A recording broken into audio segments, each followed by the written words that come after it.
All right. Good morning, everyone. Good morning, everyone. Okay, good morning. So, guys, first of all, welcome to the batch. This is our CA final regular batch in English mode. And here we will cover everything 100% concepts in details with the very good amount of practice of questions. Don't worry. So, when I'm taking this batch, I have in my mind that you don't know anything. Okay, understood? So I have already considered that you don't know everything. We are going to cover each and everything with the basics, with the zero. So we are going to start with the zero only. Understood, everyone? And I think you guys are expecting this only from me. Am I right? Okay. So first of all, uh, about myself, I'm CA Jay Chawla. CA Jay Chawla. I became chartered accountant in 2011. So I have an experience of approximately 14 to 15 years of teaching, because since I became a chartered accountant, I'm into teaching only. Yes, I had a 7 years of experience in practice also, especially in Ind AS and AS consultancy only for the Mumbai based some companies, listed as well as unlisted companies. So since 2011, I'm into teaching with 7 years of practicing experience also. Okay, I teach CFNL, financial reporting, and CA intermediate advanced accounts since 2011. So that is about me only. Don't worry, I'll take care of each and everything about this subject. Okay. So I want everyone to be comfortable. First of all, if you have any kind of doubt during the lectures, after the lectures, you can ask me. Once the lecture will complete, you want to meet me, ask the doubt personally, you can ask the doubt also. You can take the doubt session. We will take the doubt session in the class also. Don't worry. So in between the class, after the class, don't worry, we will be having a good opportunity to ask the doubts. Understood? Okay. About the batch. About the batch. Now, guys, we are going to cover 100% session. Okay, 100% lectures with the good amount of practice I told you, and in between we'll take some revisions also. Now how we will take revisions, let me tell you. Suppose whatever we discuss today, when we'll start our tomorrow's class now, we'll first start with the revision. We'll first start with the revision of that particular thing, and then we'll move on. So there will be the daily revisions, and there will be the cumulative revisions in between. Don't worry. Okay. And there will be some class test also. We'll please expect the class test. You have to give the class test also. So there will be a detailed amount of practice of questions with the books. Understood? Okay. Now, very, very important. Please understand. So guys, you will get 3 types of books from my side. Number one, and which is very, very important book, is FR Question Bank Compiler. This will be in 2 volumes. Volume 1, Volume 2. This will be in 2 volumes. Right now, you face-to-face students will get Volume 1 only right now. Volume 2 you will get in the period of next period of time. Okay. The next book is FR Practical Example Book. What is this practical example book? This is basically the concept builder example book. Whatever I will teach in the class, I need some examples to make you understand. So I have already written that example and printed that particular book. You will get that book right now also. Okay. So this is the practical example book, the single book, only one module, and the FR concepts book. What is this concept book? Since this question bank covers all sort of questions means ICAI's module is covered till date module. The new module is covered. RTPs till date covered. MTPs till date covered, and PYQs also till date covered. Till date means till this last attempt. So this question bank has all sort of questions ICI have in their module, RTPs, MTPs, PYQs. This concept book is a summary of all the concepts in a simple language. It's a summary of the concepts. So this will also be in two modules, volume 1, volume 2. This overall volume 1, volume 2 will be of having not more than 390 pages. Like you can say 200 pages and 200 pages, not more than 390 to 400 pages. So this is a concept book. But more importantly, I will emphasize on writing of the concepts in the class. So we all will write each and everything in our copy. So we will not give importance to this book. Yes, this book will be distributed to you, but we will not give the importance to this book, because as per my experience, my teaching experience, I feel whatever we write, it has a very good retention capacity. Don't you agree? You agree or not? So we will try to write each and everything wherever possible. Understood everyone? Okay. So we will be having 3 books. Right now you will get volume 1 question bank and you will get practical example book. The concept book you will not get right now because we are going to write each and everything in our copy itself. Okay. Notebook. Guys, we need 2 notebooks simultaneously. We need 2 books. Even from today itself we need 2. I think you may have only 1. But okay, it's fine. If possible, once I will give you the break. If possible for you, please purchase the register, or at least come with the register, come tomorrow with the register, at least tomorrow. Okay, even in the break, if you can arrange the another register, it is better. Okay, so we will be having 2 different copies, 2 different registers. Both will be fair registers, the good quality registers. One is FR summary notebook. Whatever we will write, each and every conceptual summary we will write, that separate register, and whatever we will practice the question practice. For question practice, we will be having the different notebook. So there will be 2 notebooks, one for the summary writing and one for the question practice, example practice, whatever. So these 2 notebook we should have in our class. Understood everyone? Okay. So this way we are going to cover 100% session. Don't worry, 100% coverage. Understood everyone? Okay. Shall we start? Okay, open your register. You can consider this register for the time being as your first register, like this FR summary book. Okay.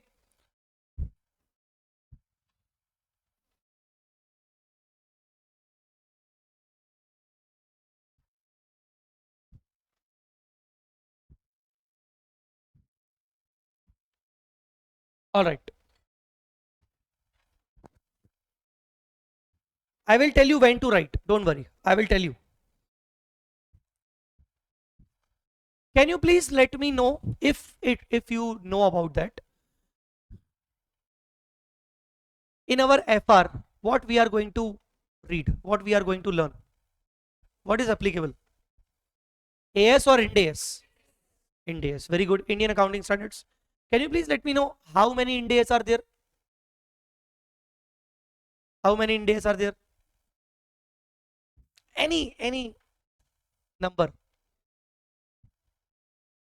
120. 120. Actually, really? We are going to cover 120 standard as per him. Are you guys ready? No, not 120. Tell me. 28? No. Any number. Just a guess. 26? More. Lot more. 16? Arre. We have 40 standards. 40 standards we have. But in our syllabus, 5 standards are excluded. So in our syllabus, there are 35 standards we are going to cover. How many standards? 35 standards we are going to cover. And other than the standards, we have some miscellaneous topics also. Number one, framework. Framework for preparation and presentation of financial statement. That was in CA intermediate also. The same chapter, little bit different. Number two, analysis of financial statements. In CA intermediate, there was a chapter of financial statements. Schedule 3, you remember? Schedule 3. This time, this is analysis of financial statement. Like they will give you a wrong financial statement. You need to correct it as per the Ind AS. That is the chapter. They will give you the wrong financial statement and you need to identify the mistakes and you need to correct again as per the Ind AS. So that is a chapter, analysis of financial statement. But that chapter is wholly dependent on Ind AS only. So this chapter we are going to cover in the last only. First we need to understand about Ind AS. So one chapter is framework, a very little chapter. The next chapter is analysis of financial statement. Again a very little chapter. Only 5-6 questions are there. A very good amount of, not very good amount of questions. Only 5-6 good quality questions are there only. The third chapter is professional and ethical duty of a chartered accountant. It is a basically audit based chapter. It is not a accounting chapter. It is an audit based chapter. What is the ethical duty of a chartered accountant? So basically it is totally dependent on audit. In audit there's a portion of ethics, professional ethics, I think. So it is totally dependent on that chapter. And the last chapter is accounting and technology. Again, it is not in not having any relation with the accounts. It is totally a information technology related topic, cloud based and all. Okay, so these 4 chapters are there. Sir, what will be the weightage of these 4 chapters? You can assume around 10 marks. How much? 10 marks. 10 max 12. These 4 chapters combined level, overall 10 to 12 marks will carry. Okay, so you don't need to write right now. If you are writing, then make sure it is a rough work right now. So guys, in our financial reporting subject,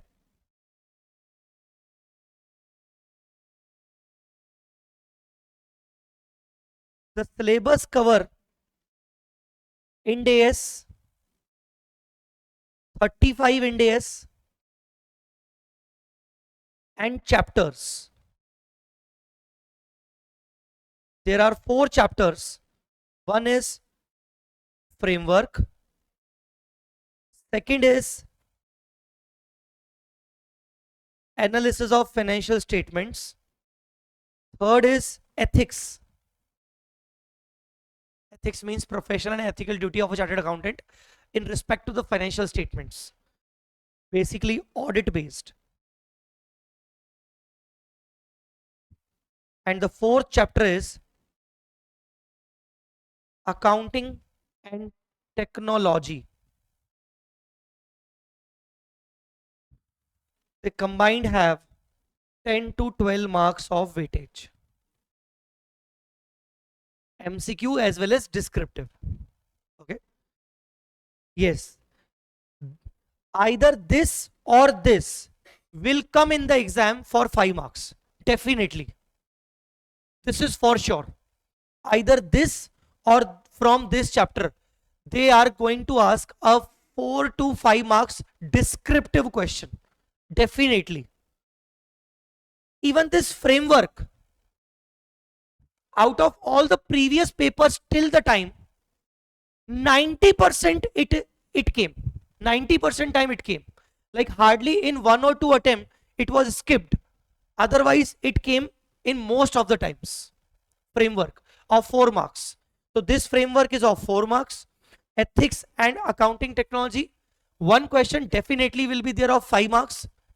And the other, suppose accounting technology came for 5 marks. So if from ethics, they will ask 2 mark MCQ like that, or vice versa. If they are asking ethics question 5 marks, they are going to ask 2 marks question from accounting technology, vice versa.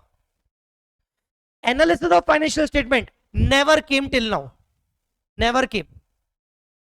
Analysis of financial statement not yet been considered by the ICI in the exams. So I can consider this as a high chance in upcoming attempts, because I feel this is a very logical chapter, very logical chapter. Okay, and for very important for a chartered accountant basically. Okay, so we have 35 Ind AS. One more question. How will you consider these Ind AS? Are they going to be practical, calculation based, or theory, or mix? Huh? Obviously mix, because in our CA intermediate the same situation was that logically some standards was practical, calculation based, some were theories. You remember theory standards of CA intermediate? Can you please let me know? Theory, any theory, random theory standards. Provisions, contingent liability is 29. Okay, next. AS9, revenue recognition. AS18, related parties. Discontinued operation, AS24. No, AS2 was practical. It was a calculation oriented. AS1, disclosure of accounting policies. Anyone? AS4, events occurring after the balance sheet date. AS5, net profit loss for the period prior period items, accounting policy changes. 17, little bit theory, little bit practical. Combination, segment reporting. Huh?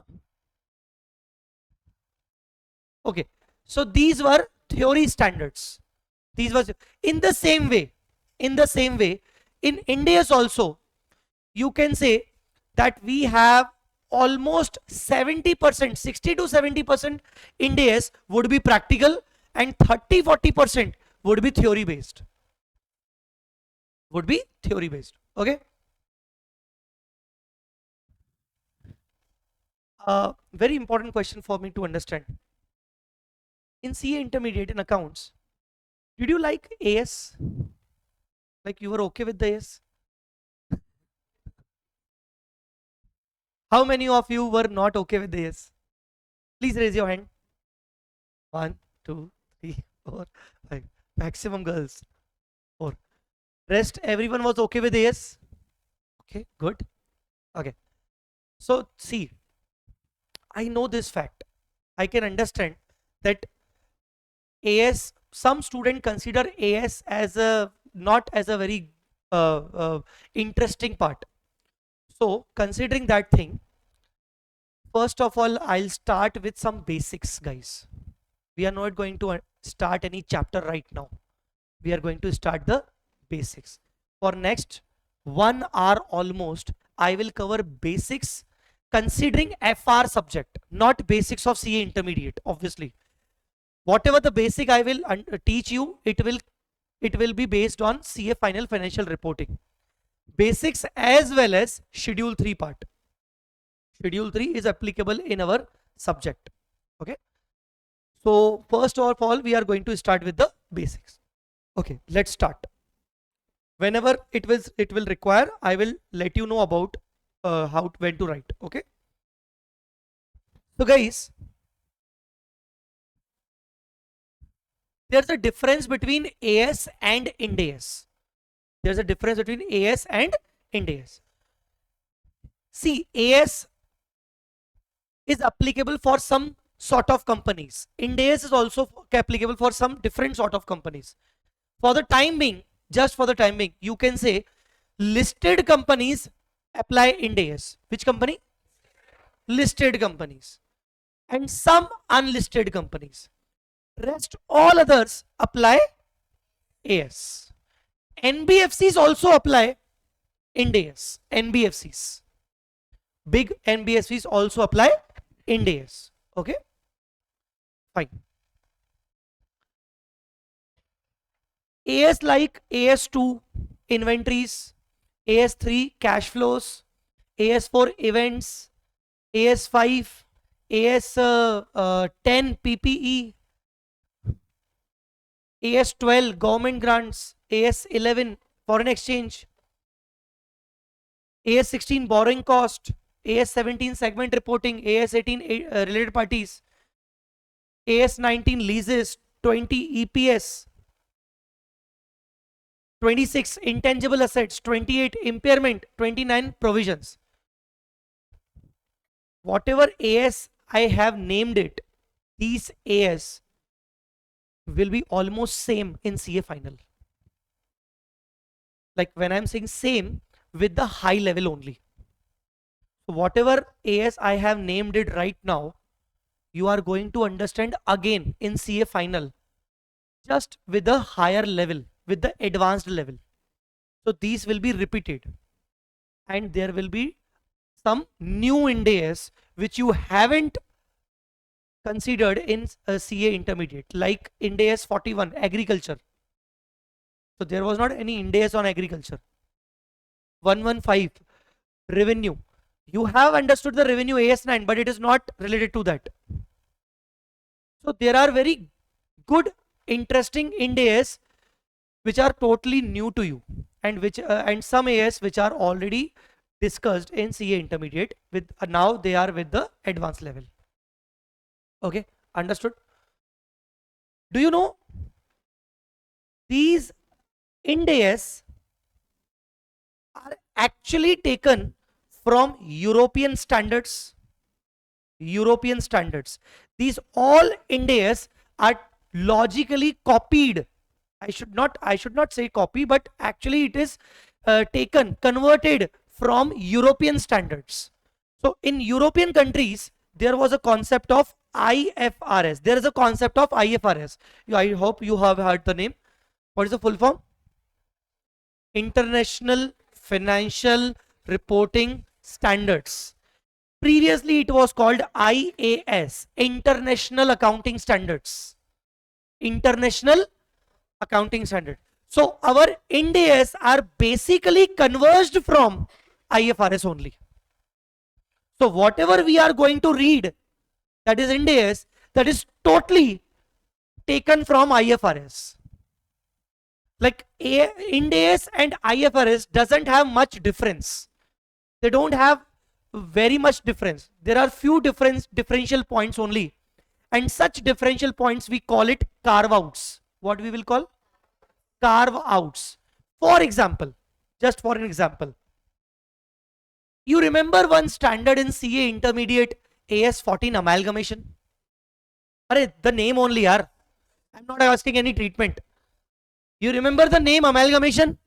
Okay. You remember in that amalgamation, there was a concept of goodwill and capital reserve. I'm not asking any treatment. Please tell me, you remember goodwill capital reserve?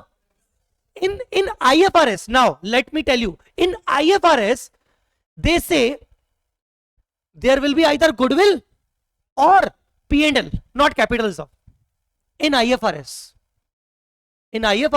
they say if their debit balance is there, goodwill. If the credit side is there, P&L.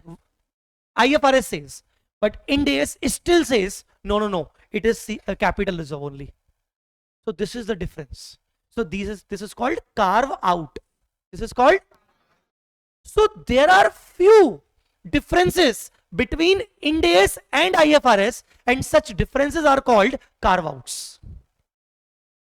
Are you understanding my point? There is one more concept, carve in. Carve in.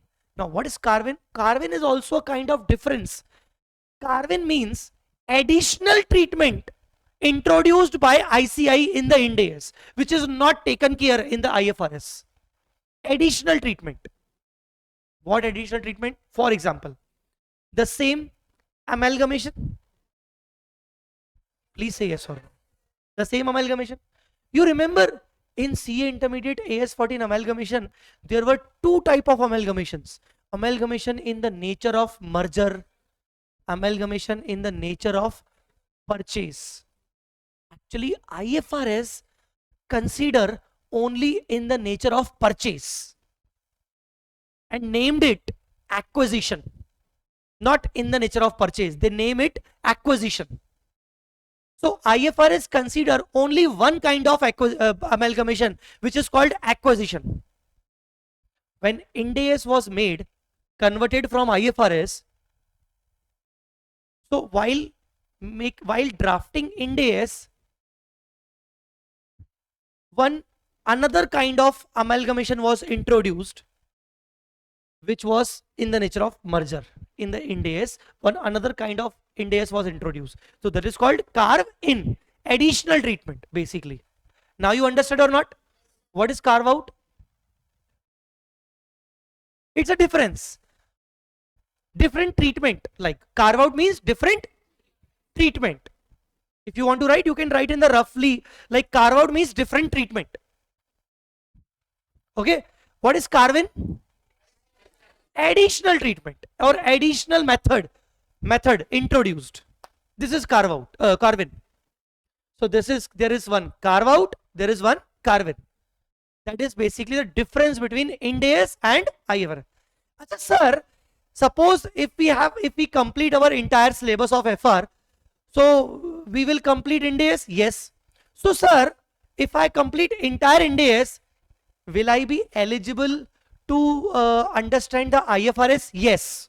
If you will complete your Ind AS now, you will technically be eligible to understand the whole IFRS.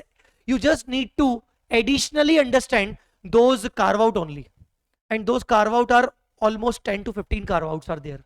10 to 15 differences are there. So logically, once you become chartered accountant, you can do the IFRS consultancy also. You just need to understand those 10 to 15 carve outs. Very simple. Okay. Fine. Now,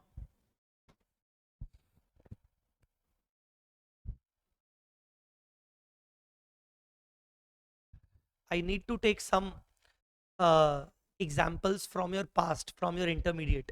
Please don't mind, because this CA final FR requires some previous knowledge also. Okay, but little bit only, don't worry. AS10, what was the name? PP, very good. In AS10, you remember there was a concept of revaluation. Huh? Tell me, two type of revaluations, upward, downward. Can you please tell me the accounting entry of upward revaluation? Asset account debit to revaluation reserve. You remember the accounting? Okay, first of all, let me do the accounting.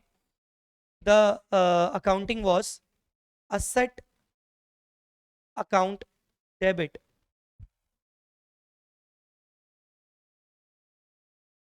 to revaluation reserve. Guys, in Ind AS, we call it revaluation surplus. What we will call?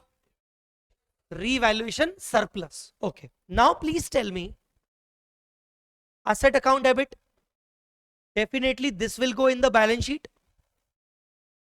Yes or no? Where this item will go? Where this item will go? In the P&L? No. Directly in the reserve and surplus? Yes. This reserve, revaluation reserve will never go to P&L. Will never go to P&L. This will directly go to balance sheet, reserves and surplus. Understood or not? So this will directly go to balance sheet, reserves and surplus, separately shown. Am I right? Separate head. In the reserves and surplus, separate subhead. Are you guys understanding or not? So this you should already know as per AS10, na? Okay. Now guys, in CA final financial reporting, basically in Ind AS, there is a concept called OCI, other comprehensive income. There's a concept called other comprehensive income, OCI. Now, what is that OCI and what is the relation with this, or what kind of nature this have? So, Ind AS says if any income or any expense, see, what is the general rule? All incomes, expenses will go to the P&L. But as per AS10, revaluation reserve is also kind of income now, but it is a unrealized income now. It is a gain, but it is. But do you transfer it in the P&L kya? No. Ind AS also do the same, but Ind AS says कि when you are going to pass the entry, see, this was as per AS10. Now, how the concept of OCI work, please do not write, please see the board only first of all. As per Ind AS 16 PPE, the same Ind AS, now it is Ind AS 16. It was AS10 earlier, now it is Ind AS 16 PP. Ind AS 16 says, in case of revaluation upward, the entry would be asset account debit to revaluation surplus. And now, unlike AS10, you cannot transfer the revaluation surplus directly to reserve and surplus. No, you cannot do this as per Ind AS. As per AS, we can directly transfer it to reserves and surplus. But as per Ind AS, no. What you need to do? You need to pass one more entry as per Ind AS. What you have to do? The entry is revaluation surplus debit to OCI. To OCI. And this OCI, whatever OCI balance would be there, this OCI will be directly transferred to reserves and surplus. So logically, revaluation surplus is going to reserve and surplus only, but through OCI. So OCI is the root. Understood or not? In earlier AS10, how you are going to transfer this revaluation reserve? Directly. But now onwards, any sort of income or expense which you are not transferring to P&L, you cannot directly transfer them to reserve and surplus. You need to use which account? Bas, OCI. So OCI is a route through which every other income or expense which is not going to transfer in P&L will be transferred in reserve and surplus through OCI. Are you guys understanding? So OCI takes care of all unrealized profits and losses. All OCI takes care of all. Let me remind you one another example of your CA intermediate. You remember AS11? Foreign exchange? Okay. Foreign exchange. In foreign exchange, if you remember, there was a concept of foreign branch. In branch accounting, foreign branch, two types of foreign branch, integral, non-integral, remember? Huh? Little bit. Okay. Integral, non-integral. Now, if you remember, in the non-integral branch, there was a concept. Okay, just look at the board.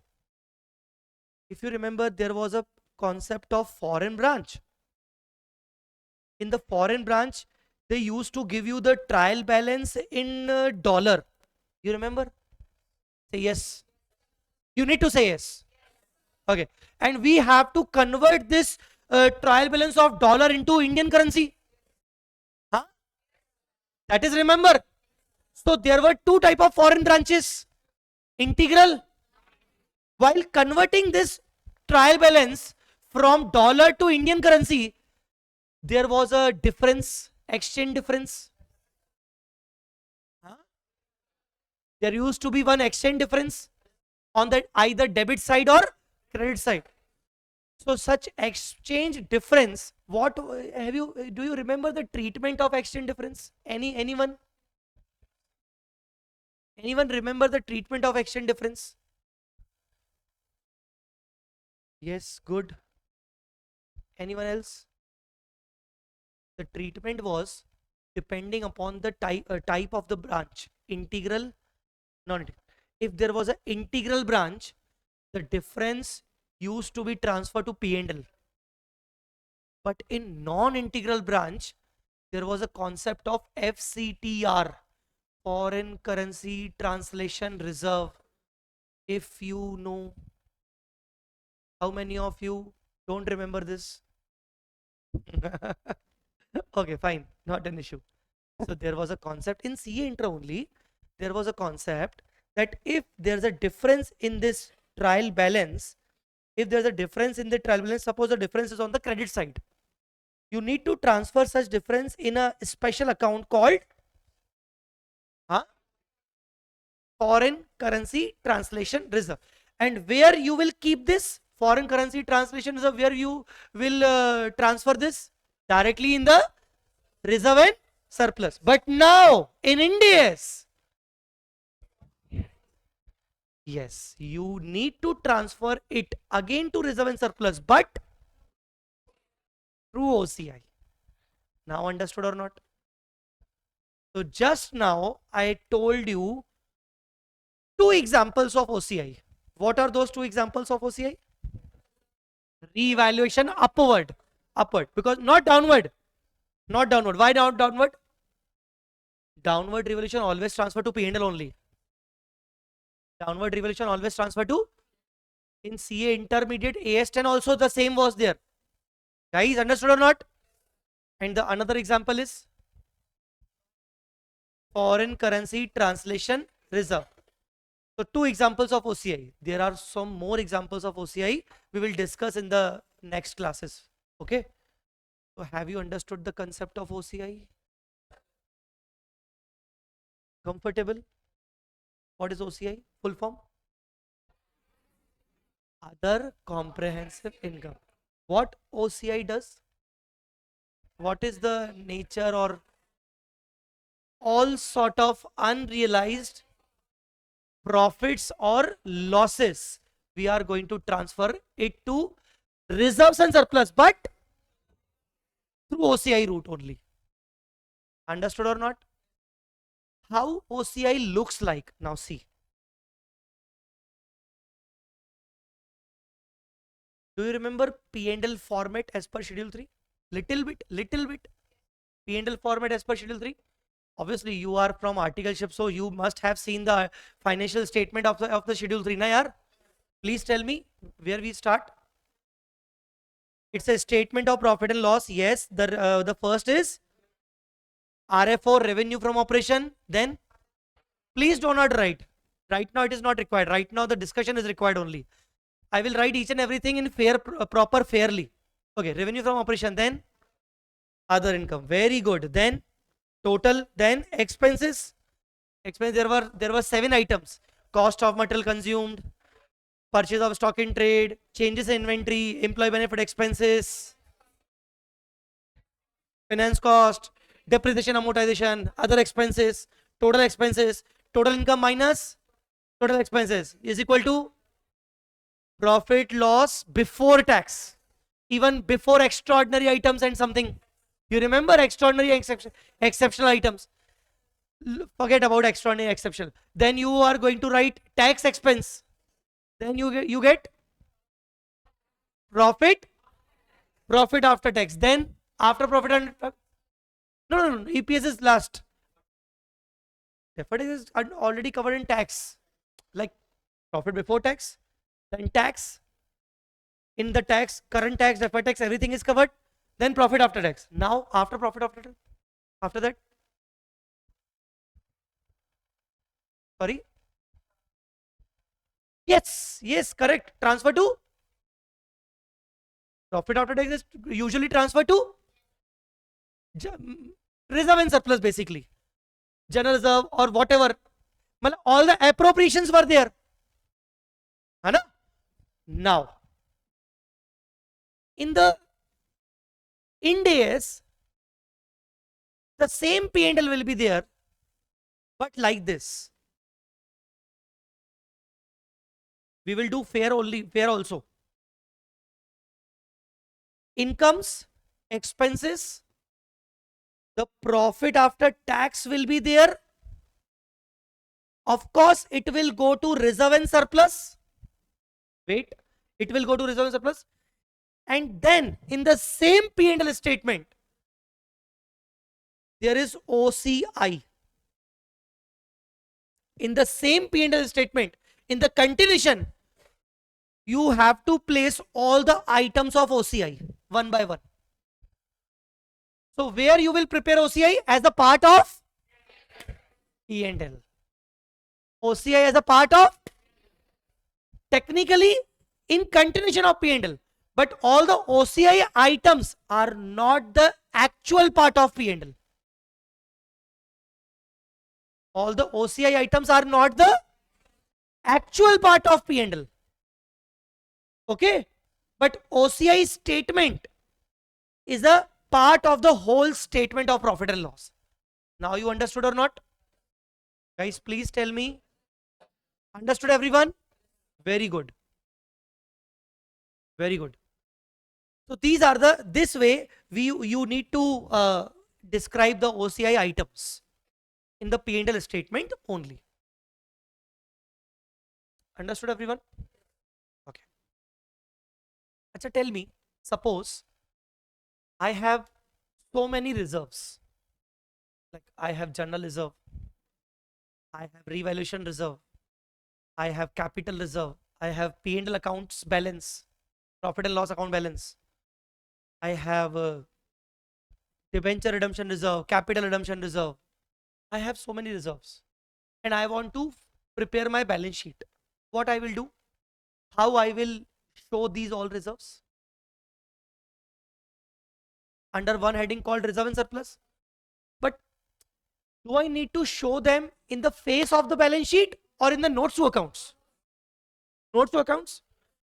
So you will prepare the notes to accounts of reserves and surplus, na? Huh? Yes. Now in Ind AS,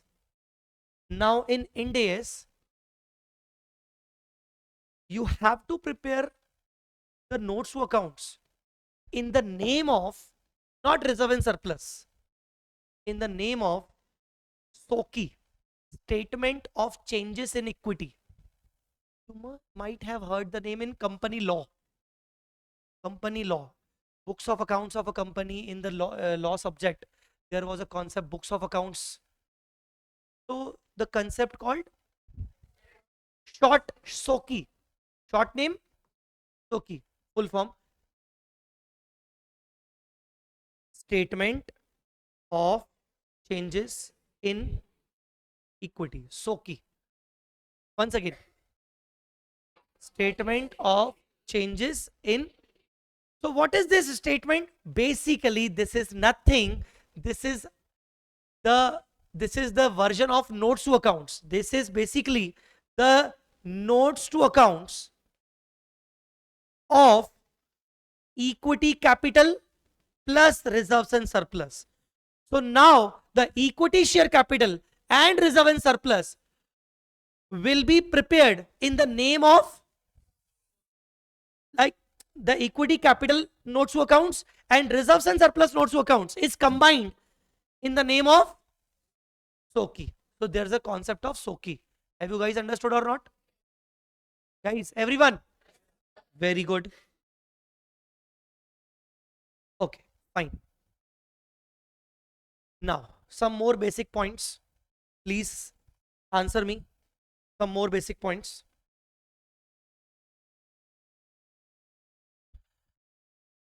If I want to make any provision, first of all, do you understand what is provision? Do you understand what is provision? Can you please name some provisions? Give me the examples of some provisions. Any provisions? Provision for doubtful debts. Very good. Next. Provision for tax, very good. Provision for depreciation, very good. Provision for rent, matlab provision for any expense, very good. Okay, these are the provisions. I'm asking you about provision for tax and one provision for doubtful debt. Can you please let me know where you will place this in the balance sheet and where you will place this will in the balance sheet? How to show this in balance sheet and this in the balance sheet? Where will you will transfer it in the balance sheet? Hmm? In the balance sheet liability side, ठीक है? And short term provisions. Short term, okay. What about this? What about this? Very good, very good. We need to, in the balance sheet asset side as a deduction from debtors or trade receivables. So can we say provisions are of two types? As far as presentation is concerned, can we say provision are of two types? What are those two types? One having liability nature and one they don't have liability nature. They have loss nature. Which nature? Let me tell you how. Provision for tax, I am telling you, I am saying it's a liability nature because some outflow will be gone from my pocket in the form of tax. So outflow of cash will be there. It's a liability nature. But tell me, what about provision for doubtful debt? Any kind of outflow? Then the expected inflow is not going to be there. There is going to be some loss. The amount expecting from, I was expecting some amount from him. Now I'm expecting he's not going to pay me 5% of that. That is my expected loss. So can I say this kind of provision is an expected loss, but this kind of provision is the expected outflow? Please tell me. So some provisions are of liability nature, some provisions are of loss nature. So liability nature provisions you generally place in the liability side, and loss nature deduction from assets. Like provision for depreciation, you deduct from the asset. Remember na? Provision for rent, he said. Tell me, provision for rent, tell me. It's a liability or deduction? Liability. So how to identify? How to identify the provision? Is it a liability or a deduction? How to identify? Simple, very, very simple. Any sort of outflow from the pocket, liability. Simple. But now see, the presentation is different. One is liability, another is reduction from asset, matlab loss. But accounting treatment is same. While passing journal entry, the same journal entry is there. Tell me, how to record any provision? Record means journal entry, not presentation. How to record any provision? Always from P&L. There is one golden thumb rule. You always need to make the provision from P&L. This is a very important line. Every CA final student must know, because this is from your basics. I told you now, I'm not starting any chapter. I want to cover some basics.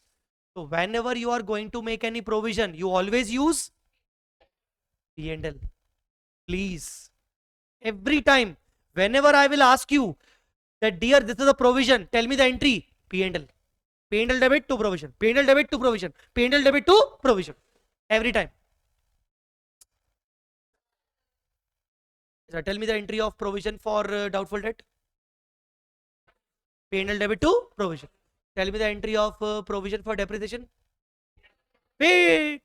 Depreciation account debit to provision for depreciation, and then depreciation transfer to P&L.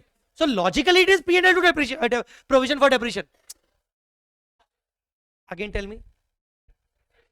Depreciation account debit to provision for depreciation, and then depreciation transfer to. So logically it becomes P&L account debit to provision for depreciation. Logical entry.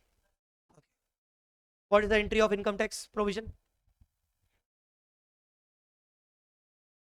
Logical entry should be P&L account debit to income tax provision, but the technical entry is tax expense account debit to tax provision, and then tax expense transfer to P&L. It becomes, the ultimate entry becomes P&L account debit to tax provision. Have you now understood or not? So tell me now the thumb rule.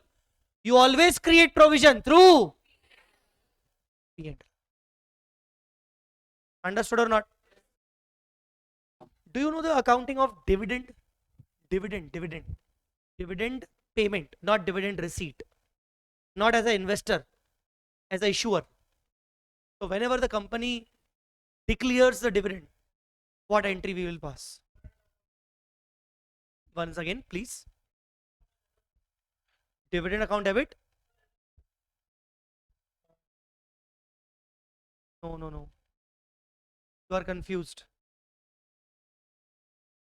Dividend account debit to reserve and surplus. That means you are doing reserve and surplus credit. How can you credit reserve and surplus? You are paying the dividend. Reserve and surplus should be reduced, na? Reserve and surplus credit means increase in profit and reserve income. Reserve and surplus debit means decrease in profit, well, distribution. So when you are going to distribute the profits, what will you do? Debit the reserves. So tell me, dividend. Dividend is a sort of distribution of profit? Yes or no? Yes. Entry. Reserves and surplus debit, you can say P&L account debit. If you don't have sufficient profit in your P&L account, you can use a general reserve also.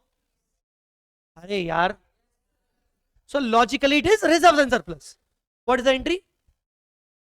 Reserves and surplus account debit to dividend payable, and then dividend payable to bank. So logically, can I say dividend always attract your reserve and surplus? Huh? Dividend always attract your, it will always reduce your reserve and surplus. Maybe P&L or general reserve. Yes. Okay. Guys, everything is fine till now? Tell me, bacho. Clear? Good. Okay. So now, whatever we have understood, we will start writing in the fair. Okay? Okay. Let's start.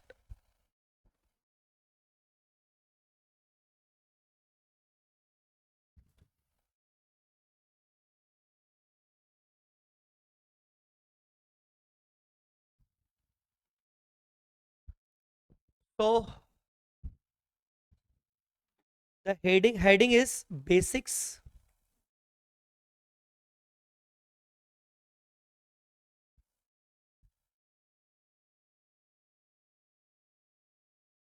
Basics. First point.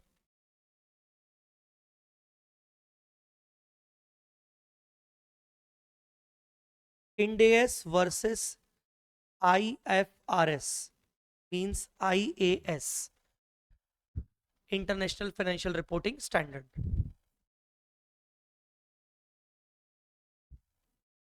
So we'll write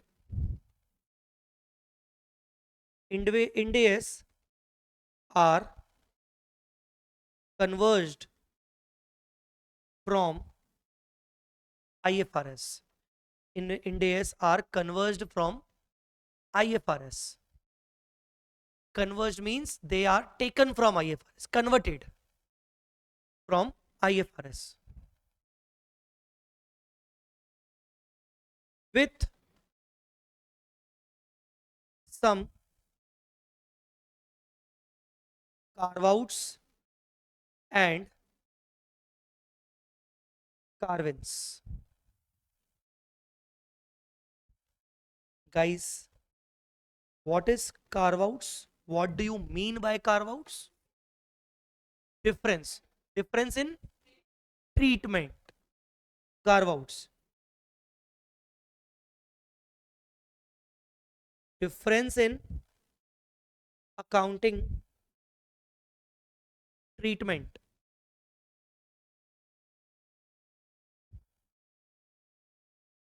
You can say removal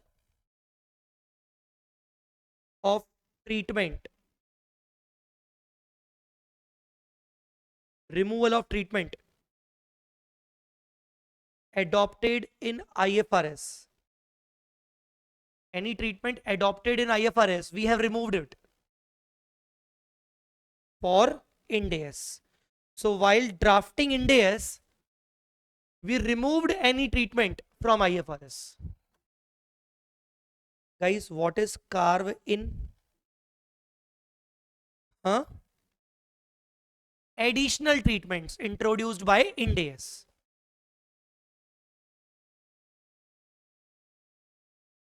Additional treatments introduced by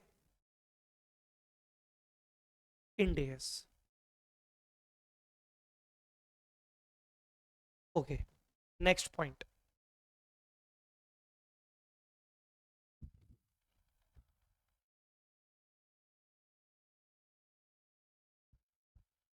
Next point is other comprehensive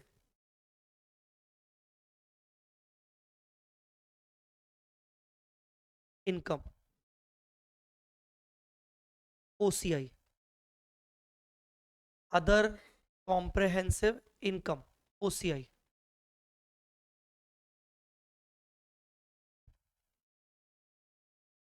So please write. There are some items of incomes and expenses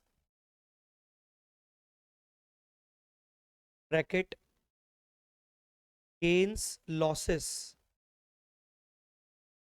There are some items of incomes, expenses, gains, losses which are not allowed to be transferred to P&L. So some incomes and losses, some expenses, gains, they are not allowed to be transferred to P&L. We are not going to transfer them to P&L. So what we will do? Technically transfer to reserves and surplus, but through OCI route. So not allowed to be transferred to P&L, and they need to be they need to be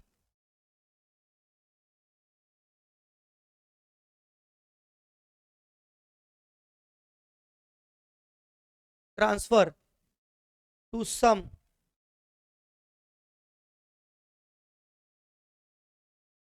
special reserves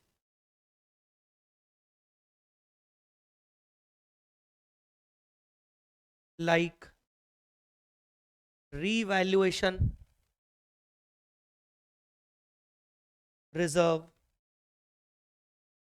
FCTR, etc.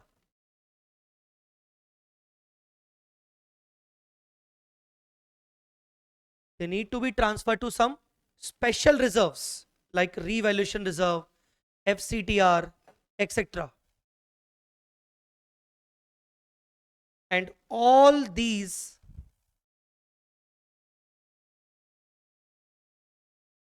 reserves must be parked. All these reserves must be parked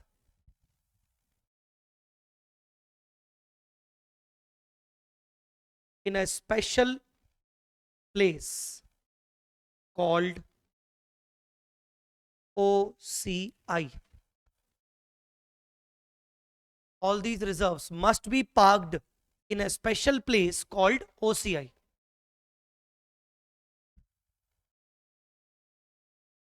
OCI is a statement similar to profit and loss statement.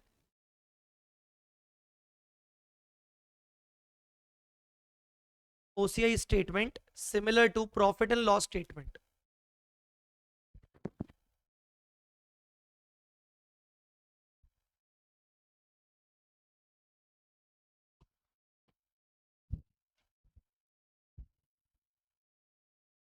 OCI is further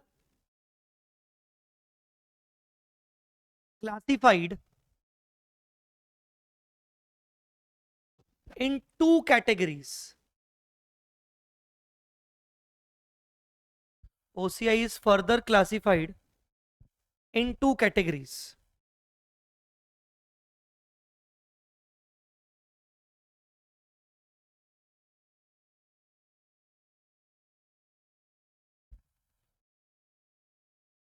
Items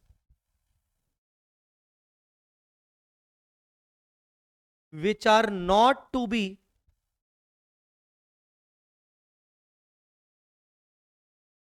reclassified to P&L.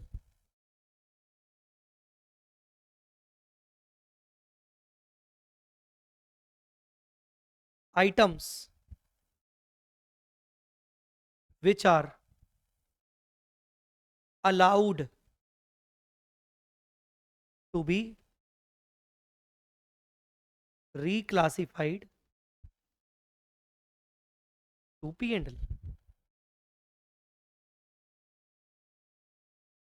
You can call it NRPL, RPL,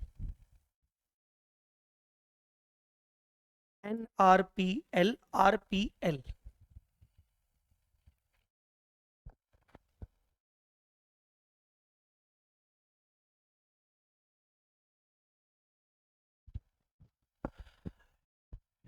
In OCI, whatever items you will place them, Revolution Reserve, FCTR or any other, some of them in the future, some of them, they will be reclassified from OCI to P&L as per any Ind AS. And some of them will never be reclassified to P&L. They will always be in the OCI only. So when you prepare the OCI statement now, you prepare the OCI statement in the two parts. Part 1 NRPL, part 2 RPL. Are you guys understanding or not? Like this. Please prepare it. OCI statement, part of P&L. Of course, part of P&L. So OCI statement, whenever we will prepare, it will be first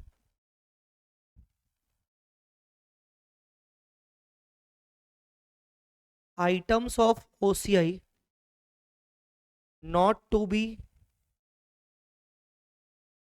reclassified. Not to be reclassified. They may be A, B, C. These are the items. Like that.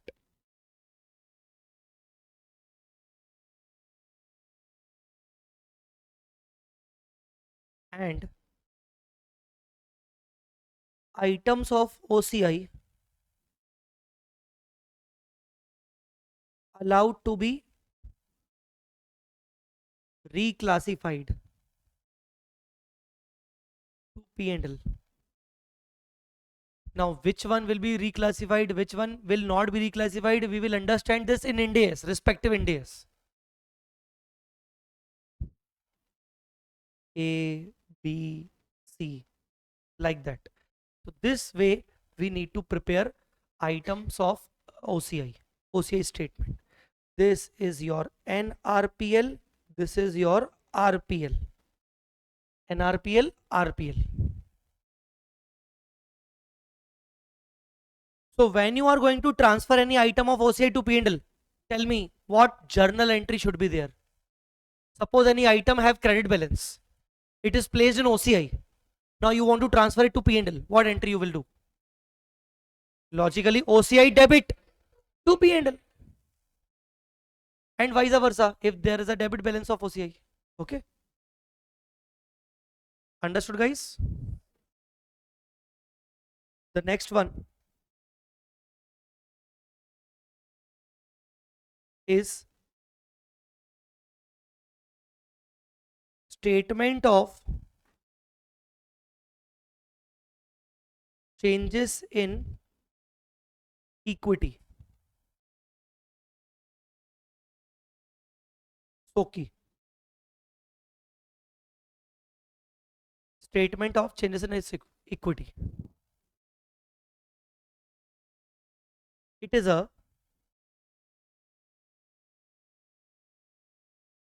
separate working note for equity share capital and all other equity items such as all reserves,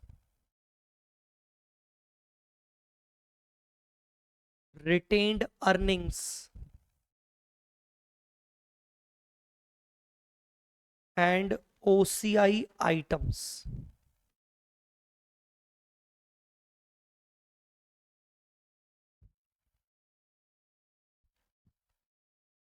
Basically all at one place.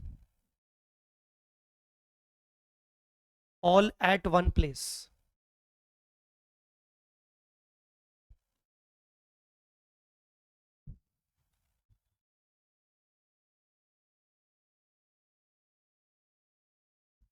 Okay.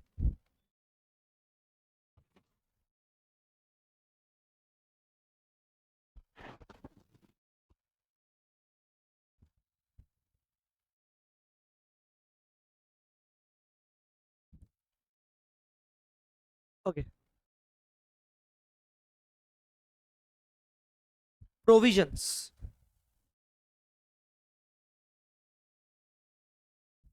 So we understood two categories of provision. You remember? Provisions.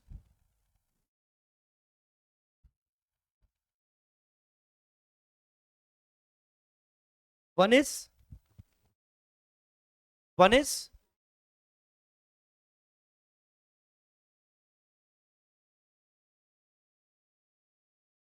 liability nature provision.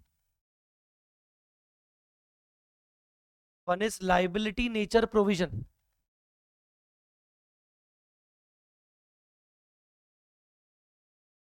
And one is loss nature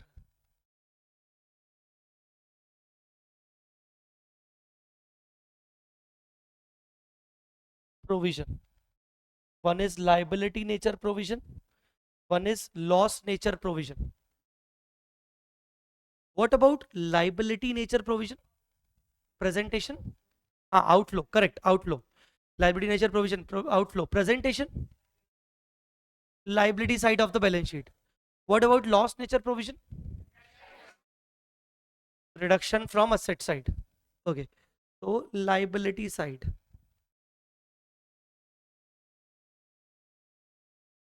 and reduction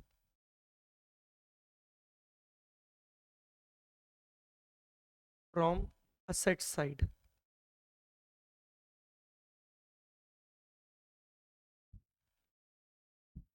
But what about their accounting rule, accounting entry? Accounting entry for both are same. Every provision creates from the simple rule. So we will say simple accounting rule. Every provision is created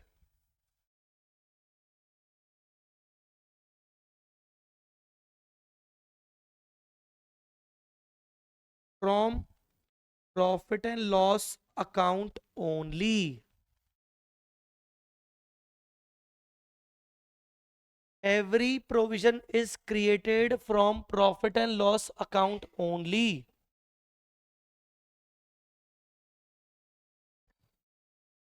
Means P&L account debit to provision account.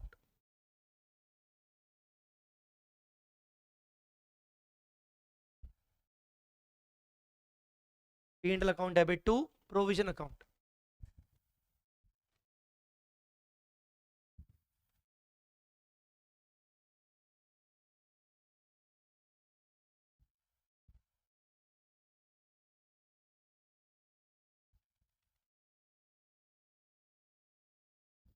Understood, guys?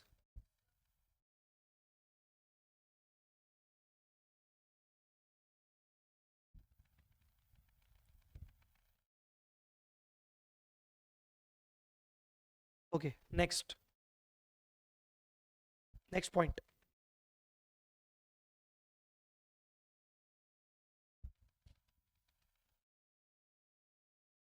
Next point is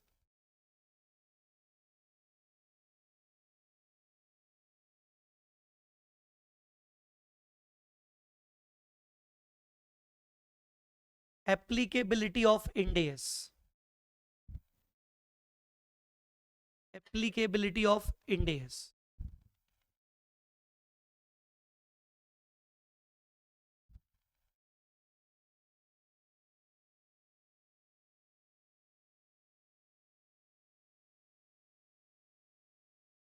Ind AS applies to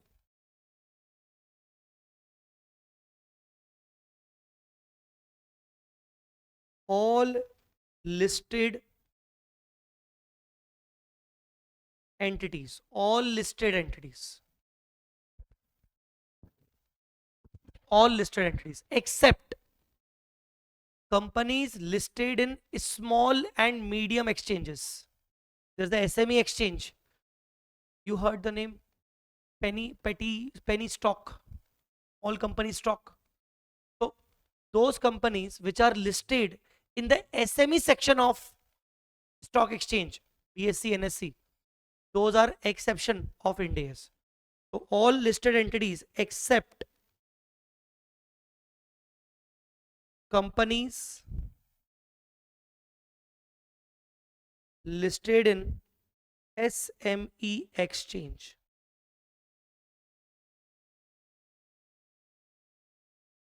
So companies listed in SME exchange, they will follow AS only. Next, all unlisted entities, all unlisted entities with net worth of 250 crores or more. 250 crores or more. So for listed entities, Ind AS is applicable without any net worth issue. So if you are listed, your net worth is negative, Ind AS will be applicable. But you are unlisted, AS or Ind AS, depending upon net worth. If your net worth is 250 crore or more, then Ind AS will be applied to you. Otherwise, AS. And C. All listed NBFCs and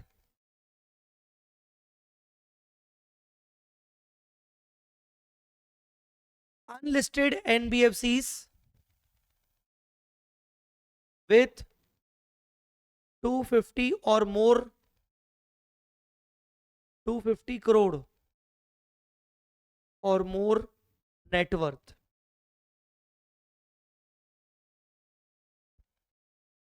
Means same.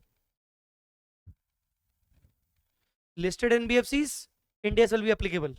Unlisted NBFCs, net worth of 250 or more, then Ind AS will be applicable.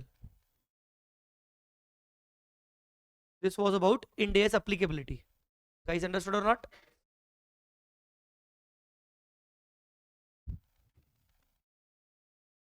Now, if Ind AS applies to parent company, it will be ultimately applicable to all subsidiary companies. If Ind AS apply to subsidiary company, it will be ultimately applied to fellow subsidiaries and parent company also. Because see, I'm giving you some situations. Suppose I am holding company. Suppose I am holding company. Okay. I am holding company and I am listed. And you all are my subsidiary companies. You are not listed. And your net worth is also less than 250. But since I have Ind AS applicability, you also have to apply Ind AS in your standalone financial statements. Are you guys understanding or not? Understood or not? Second, I am holding company. I am unlisted company. You are my subsidiary. You are also unlisted companies. But I am unlisted holding company with 300 crore net worth. So for me, Ind AS is applicable now. For you, applicable. Because you are my subsidiary. Are you guys understanding or not? Okay. Third situation. I am holding company, unlisted, net worth of only 50 crore. Net worth of only, you all are my subsidiary. Out of all the subsidiary, one subsidiary is listed. One is, now since one is listed, the Ind AS is applicable to that subsidiary now. Now if Ind AS is applicable to one subsidiary, it will be always applicable to all the fellow subsidiaries and holding company. Understood or not? This way the Ind AS will work. Are you guys understanding? Yes or no? Not only subsidiaries, associates and joint ventures also. So if Ind AS is applicable to me, Ind AS will be applicable to my associate companies and joint ventures also, and vice versa. Guys, are you understanding or not? Sure? Oh, the D number point.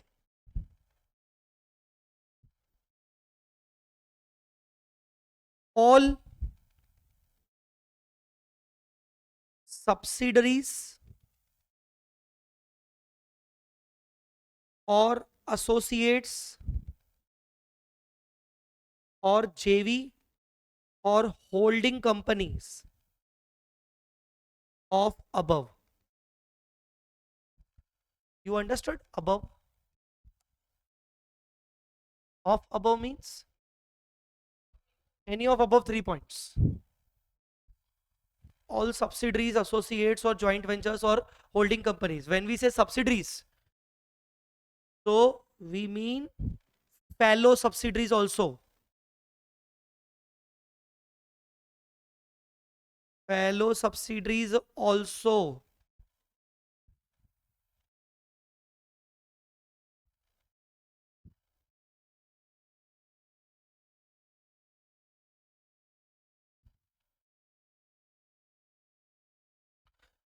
Which net worth to be checked? Consolidated group net worth or standalone financial statement net worth?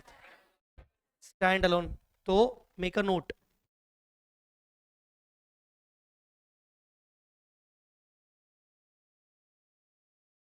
Net worth to be checked from SFS. SFS means standalone financial statements, not CFS. You need to check the net worth of from SFS. Acha, tell me, I'm giving you one situation.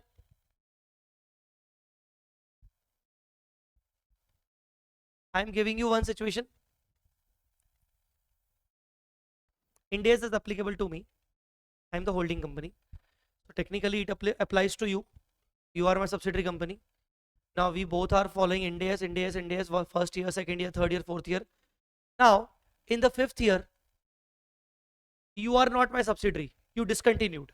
I sold my investments in you. Now you are not my subsidiary company. You are a standalone entity, not any one subsidiary. Tell me. And your and you are not listed, and your net worth is also 200 crore. Tell me, will Ind AS be continued or not? Will they continue? Once Ind AS is applied, always applied. Understood or not? Once Ind AS is applicable, it will always be applicable, irrespective of any listing, non-listing, net worth issues and all. Guys, are you understanding or not? So, another note.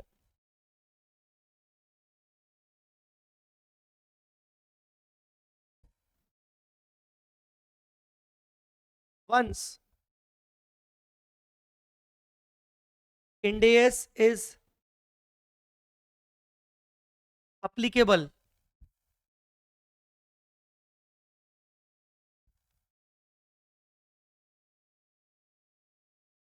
once Ind AS is applicable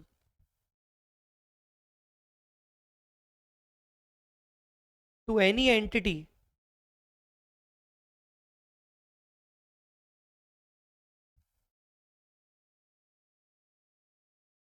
it shall be applicable permanently.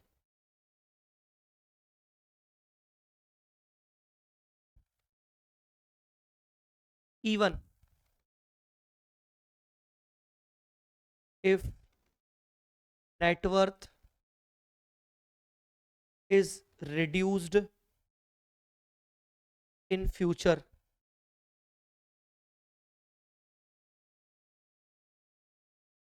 Not future. Even if net worth is reduced in subsequent years.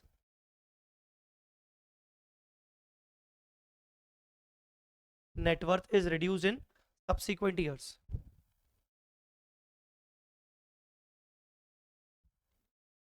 Net worth is reduced, there is no subsidiary, whatever. Once it is applicable permanently. Shall be applicable permanently.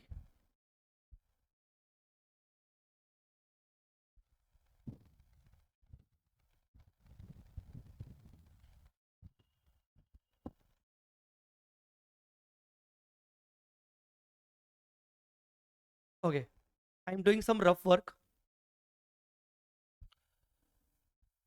I'm doing some rough work. Please understand now. No need to write. So,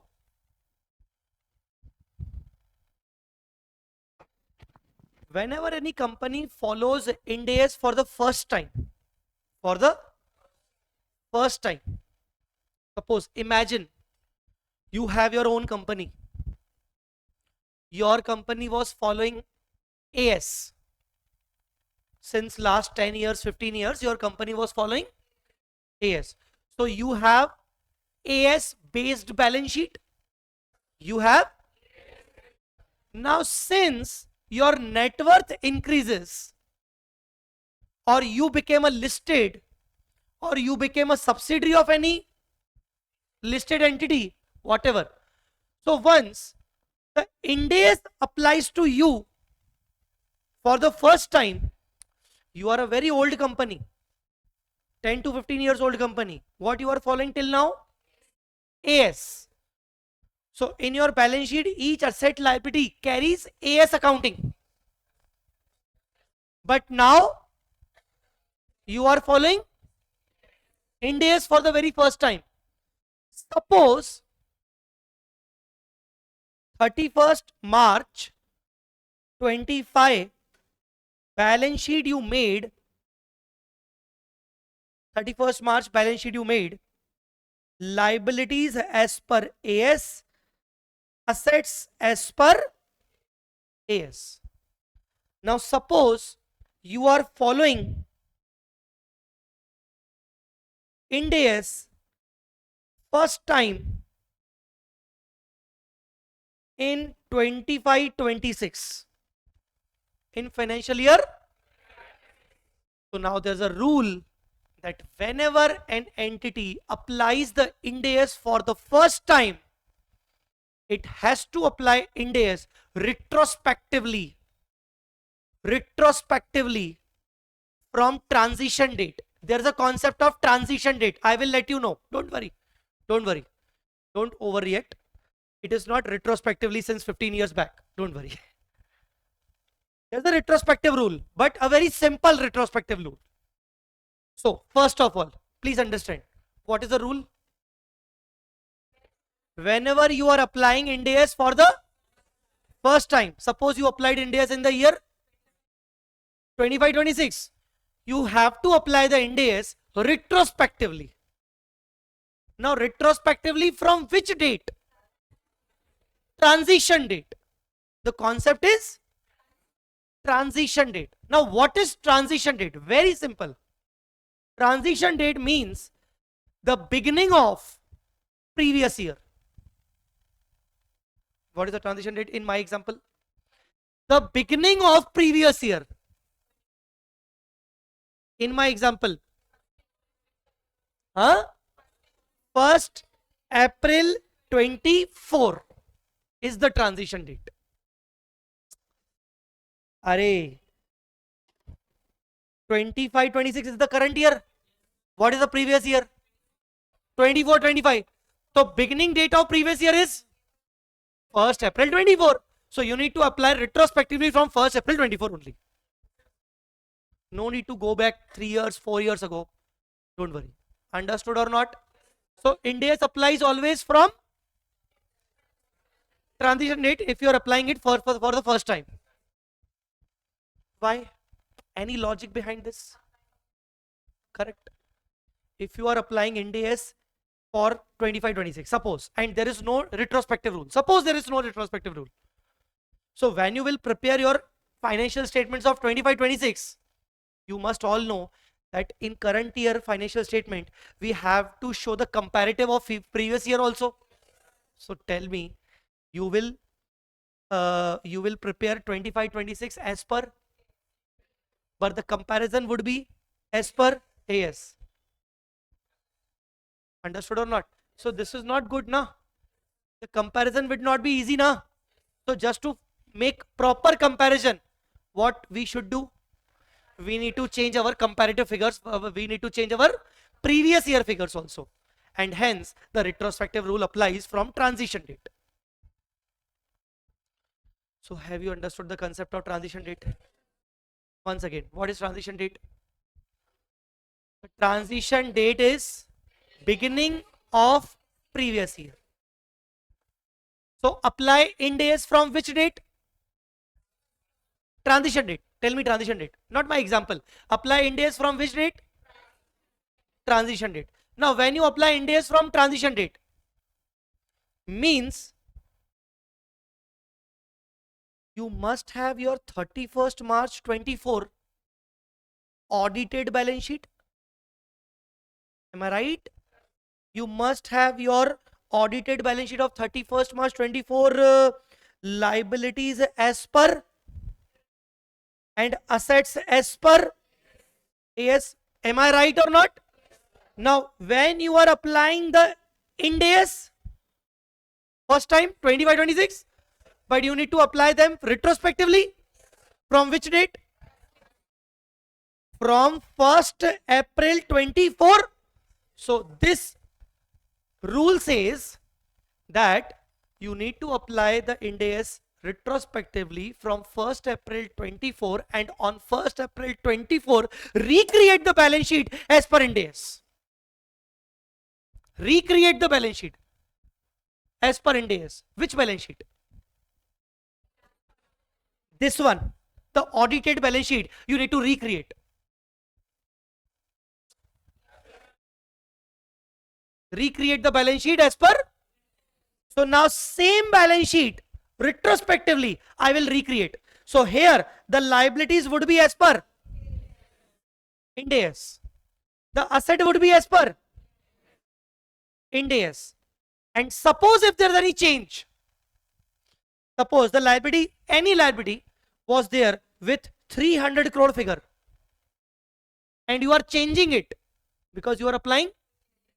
So there might be some possibility that the liability would change as per Ind AS. See, AS and Ind AS both have some sort of different treatments. So you are mentioning your liability as per with 300 crore rupees. The same liability would have been shown in Ind AS at 310 crore. Is there any difference? Tell me, is there any difference?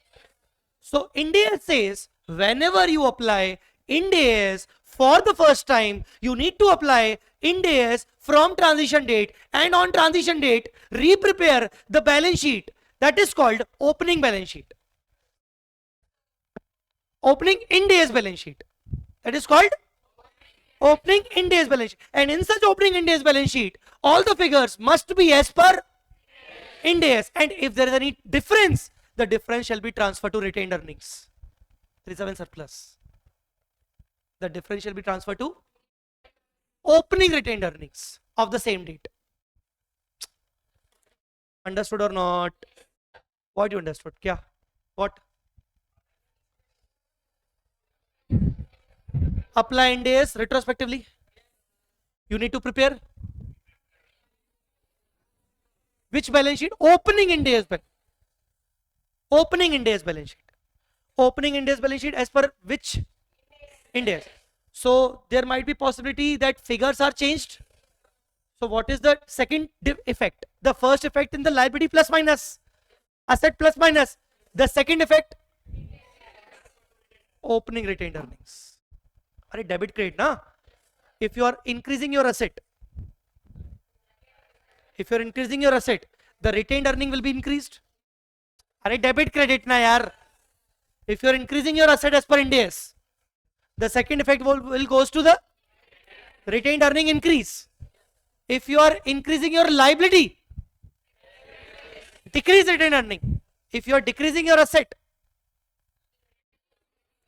decreasing the asset, decrease the retained earning. If you are decreasing the liability, increase retained earning. That way. Understood or not? In which balance sheet? Opening Ind AS balance sheet. Understood, guys? So now, giving you one situation, tell me.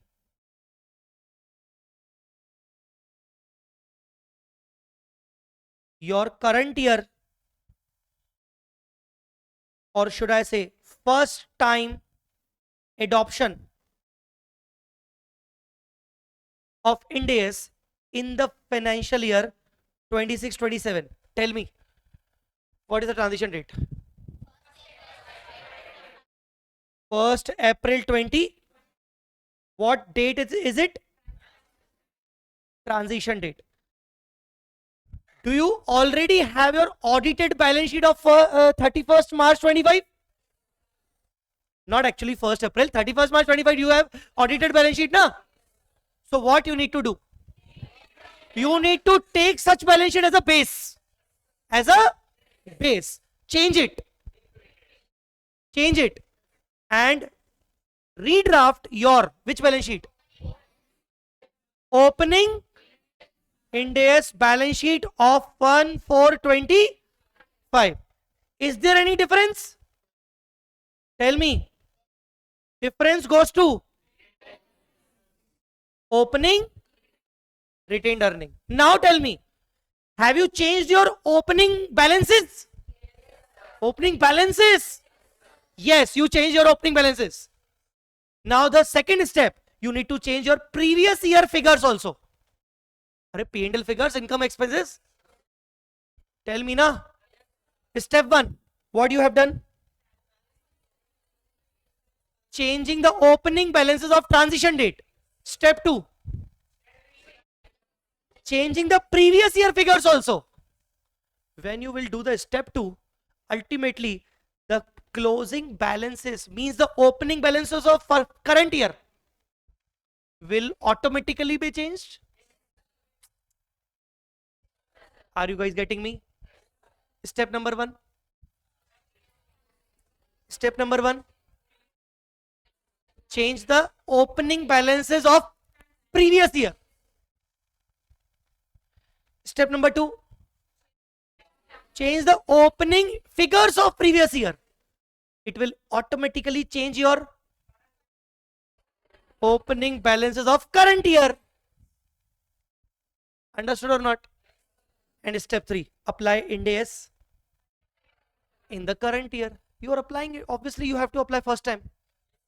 Then your closing balance of current year would be. So when you will prepare your financial statements of current year, your closing current year balances are as per your previous comparative as per. When you will prepare your P&L of the current year income expense as per your previous year income expense as per, because of step 2. Understood or not? Simple. That way. Guys, clear or not? Pakka? Sure? So that is the concept of transition date. Okay, please write it. Point number 6.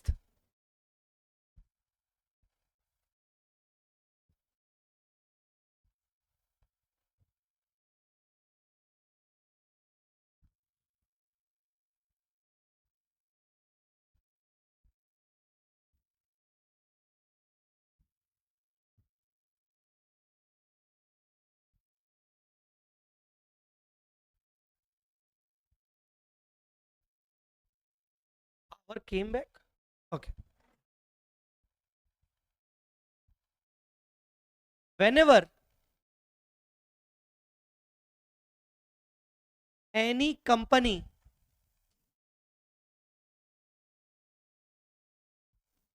apply Ind AS for the first time, AC is working or not? Whenever any company apply Ind AS for the first time,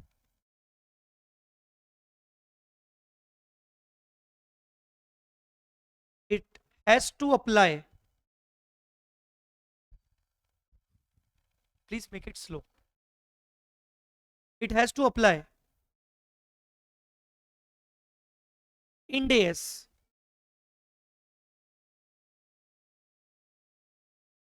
retrospectively from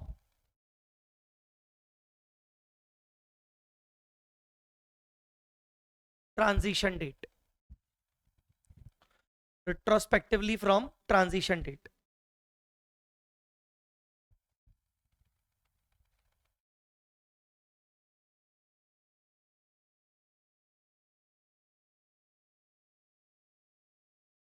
So what is transition date?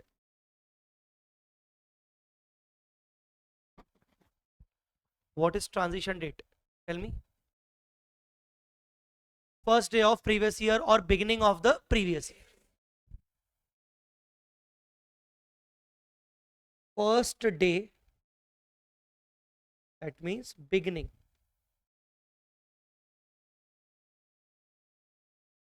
of immediately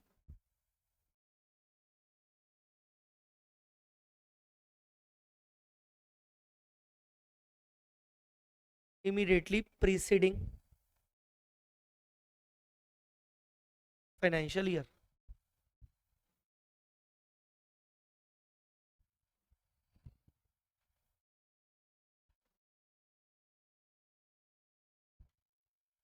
first day, beginning of immediately preceding financial year. What is the further requirement? Step 1, make opening Ind AS balance sheet on transition date.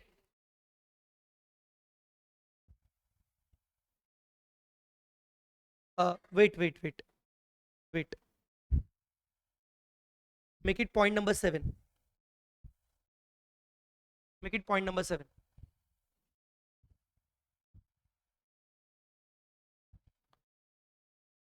Requirements.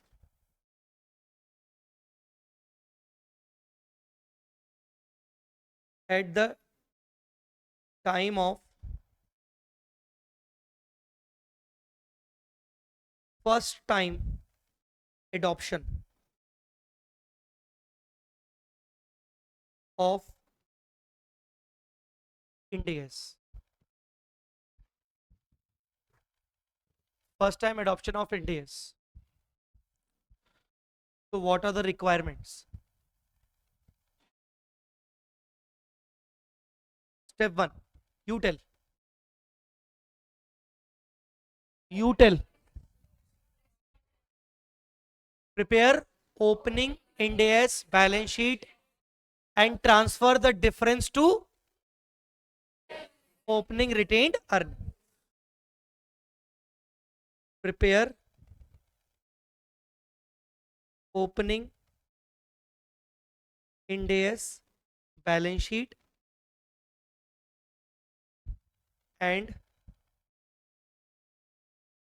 transfer the difference to opening retained earnings. Step 2. What change? Change previous year figures. Previous year figures. Okay. As per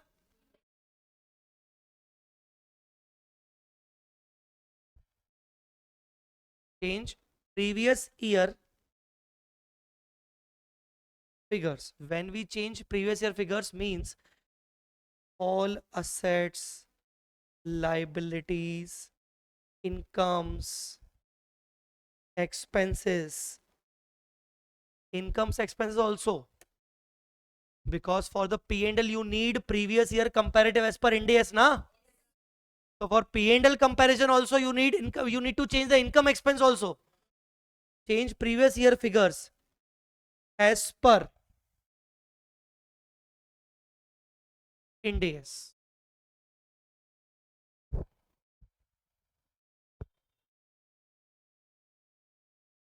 So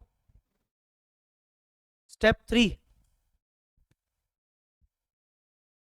prepare current year financial statement as per Ind AS.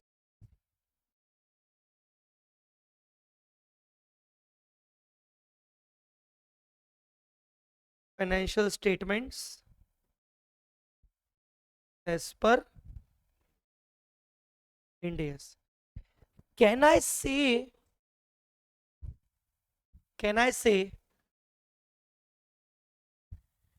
in the first year of Ind AS,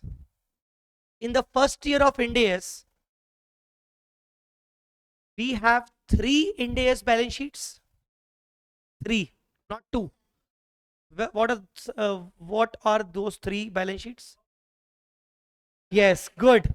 One is current year ending balance sheet, one is previous year ending balance sheet, and one is third balance sheet, opening Ind AS balance sheet. So 3 balance sheet concept is there only for the first year. Tell me, second year onwards, only 2 balance sheets, current year, previous year. So in the first year adoption, in the first time adoption or the first year of adoption, we have 3 Ind AS balance sheets. Understood or not? Okay, note. Hence, in first time adoption,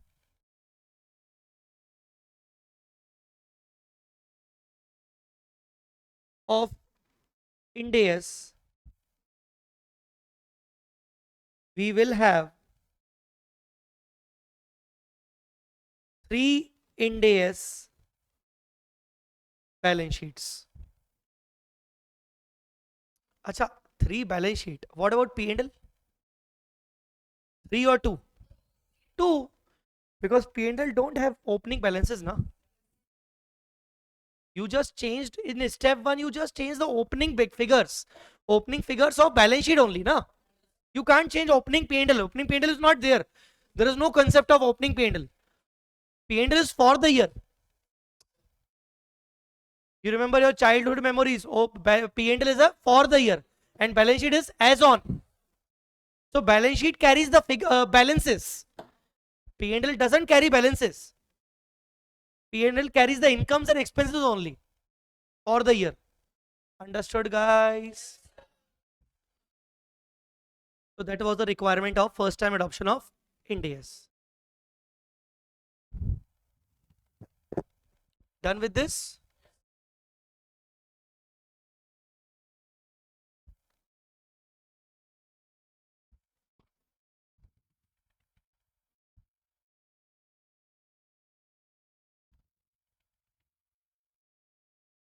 Okay. 8th point.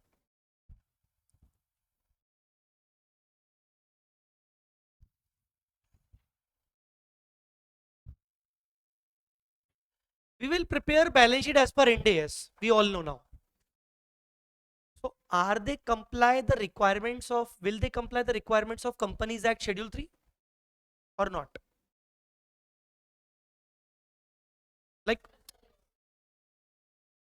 Ind AS are different from Schedule 3 or they are the part of Schedule 3? Part of Schedule 3. Ind AS is basically the part of the Act, Companies Act. Companies Act says every listed company need to apply Ind AS. And when you are applying Ind AS, you need to apply Schedule 3. So Schedule 3 is framed as per Ind AS. Huh? Schedule 3 format is as per Ind AS. So now we are now understanding Schedule 3. Okay.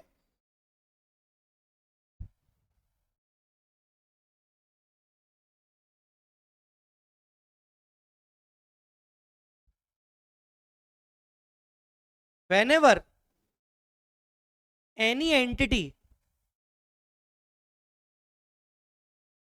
prepares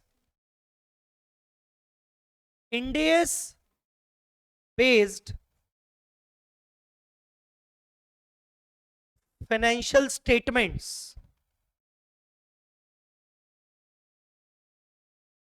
Ind AS based financial statements,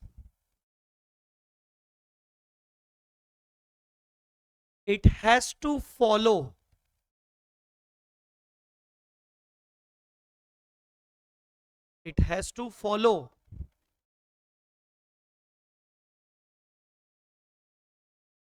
division 2 of Schedule 3. Actually, Schedule 3 have 3 divisions. Division 1, Division 2, Division 3. Schedule 3 have Division 1, Division 2, Division 3. Division 1, CA Intermediate. Division 1 was in CA Intermediate. Division 1 means format of balance sheet and P&L as per accounting standard. Division 1 was format of balance sheet P&L as per accounting standard. Division 2 format of balance sheet P&L as per Ind AS. Division 3 format of balance sheet P&L as per Ind AS for NBFC companies. NBFCs. So difference between Division 2, Division 3?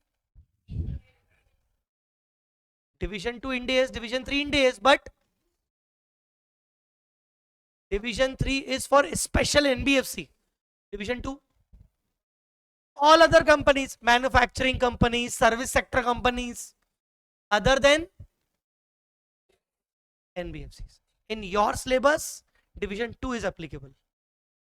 NBFC is not there. You don't need to read NBFC balance sheet format. Okay. Whenever an entity prepares Ind AS based financial statement, it has to follow division 2 of schedule 3. Now what division 2 says? Division 2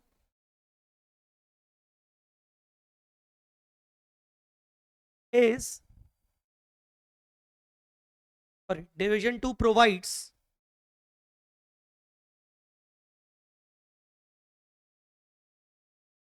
Ind AS based format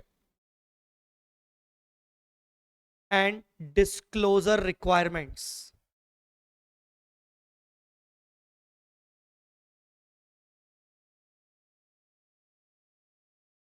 of balance sheet and profit and loss. क्या बोला मैंने? What I said?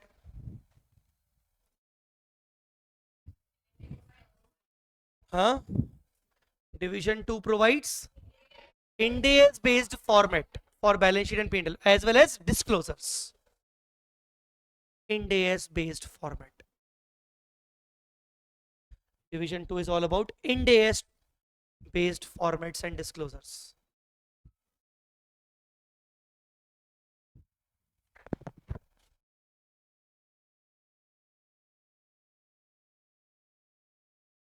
Till now we have written 8 points. I am giving you 5 minutes of time to read all these 8 points. 5 minutes, 8 points.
Okay, done.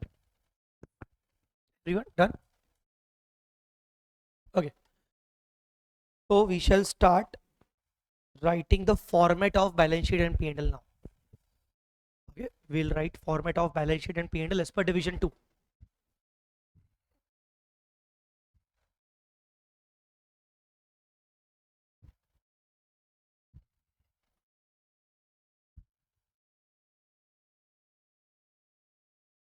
Format of balance sheet. Format of balance sheet.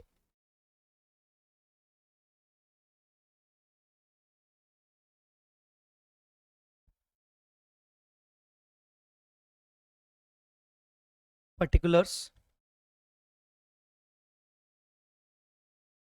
Note number. Current year. Previous year.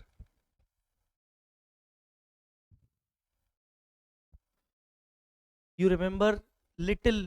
You remember of the format of CA Inter. Always you start with equity and liabilities. Now there is different. Reverse. Start with assets.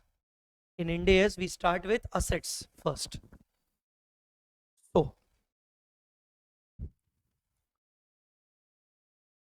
first of all, the first heading is assets. The first heading is asset. In such first heading, the number one head is non-current asset. Non-current assets. Now there are so many line items. There are so many line items. Non-current assets. PPE. One is PPE. Now which Ind AS is applicable on PPE? Ind AS 16. Okay. The next one. The next one. Capital work in progress. Capital work in progress. Same. Ind AS 16. The third one. Investment properties. Investment properties. Yes, yes, tell. Yes, correct. Ind AS 40. Investment properties. This is wholly a new Ind AS, not relating to your CA intermediate accounts. Fourth, goodwill. Means this time goodwill has a separate line item on the face. You can't show it in the notes to accounts. Goodwill you have to show in the face only. Face means you understood, na? Face means you understood, na? Face means on the balance sheet face. So goodwill. So goodwill is an intangible asset. So Ind AS 38. Ind AS 38. Or also one more Ind AS will be there. Ind AS 103. 103.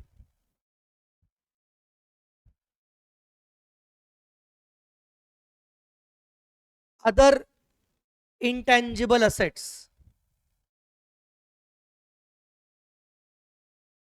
Other intangible assets. Same. Ind AS 38 only. F. Intangible under development. Intangible under development. Same. Ind AS 38.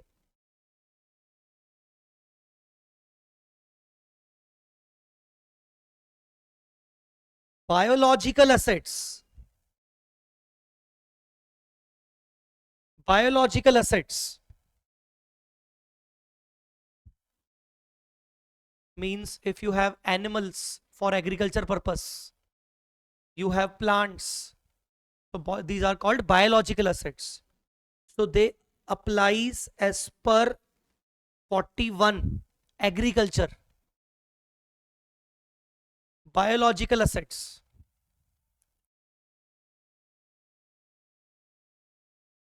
This is a very, very important head now. Very, very important. This was not there in CA Inter. Financial assets.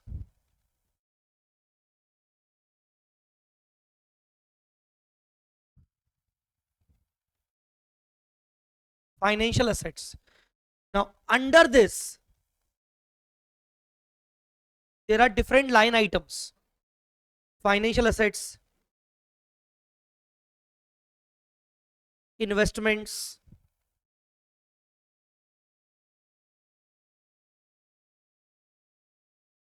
investments,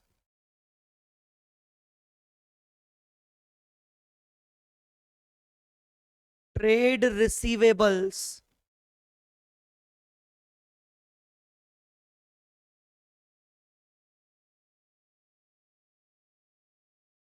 loans and advances. See what they have did in our CA intermediate, there was trade receivables. But in current assets, now there were investments, both long term, short term. There were loans and advances, both long term, short term.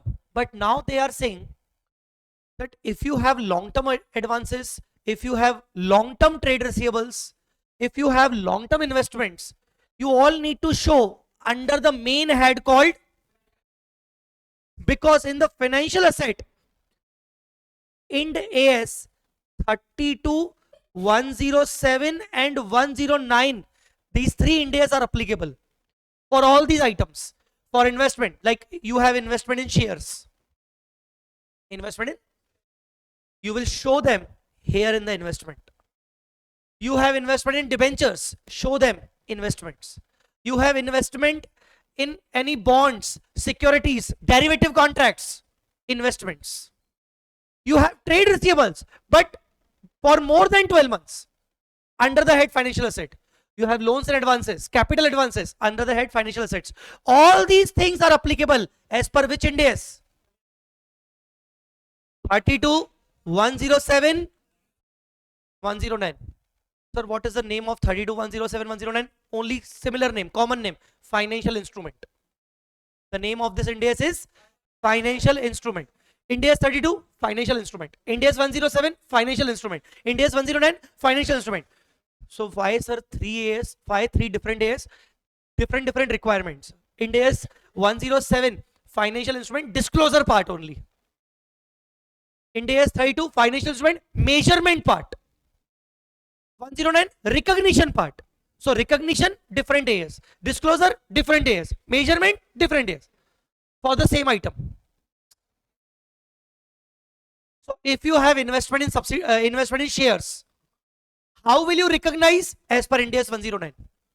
How will you measure as per Ind AS 32? What will you disclose? 107. Because it's a very big Ind AS. So there was a need to divide it in different parts. Understood or not? So all these are financial instruments. Guys, understood now? Achha, one more, fourth one.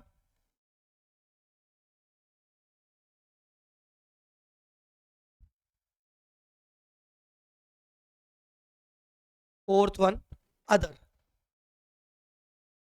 financial assets. Other financial assets, like other than investment, trade receivable, loans and advances, other financial assets covered under these Ind AS. Very, very important head.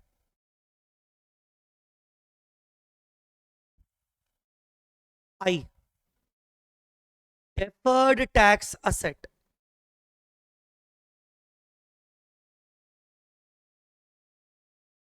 Comes under Ind AS 12.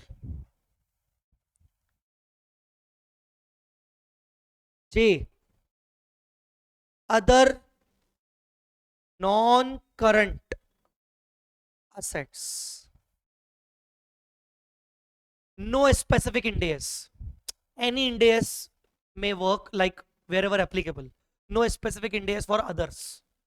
So this is the heading of, these are the headings and subheadings and line items of non-current AS, non-current assets. Little similar to inter and little different. You recognize now? Okay, please read it first of all loudly. Non-current assets. Now loudly. Number 1. Number 2. Number 3. Number 4. Number 5. Number 6. Number 7. Number 8. Number 9.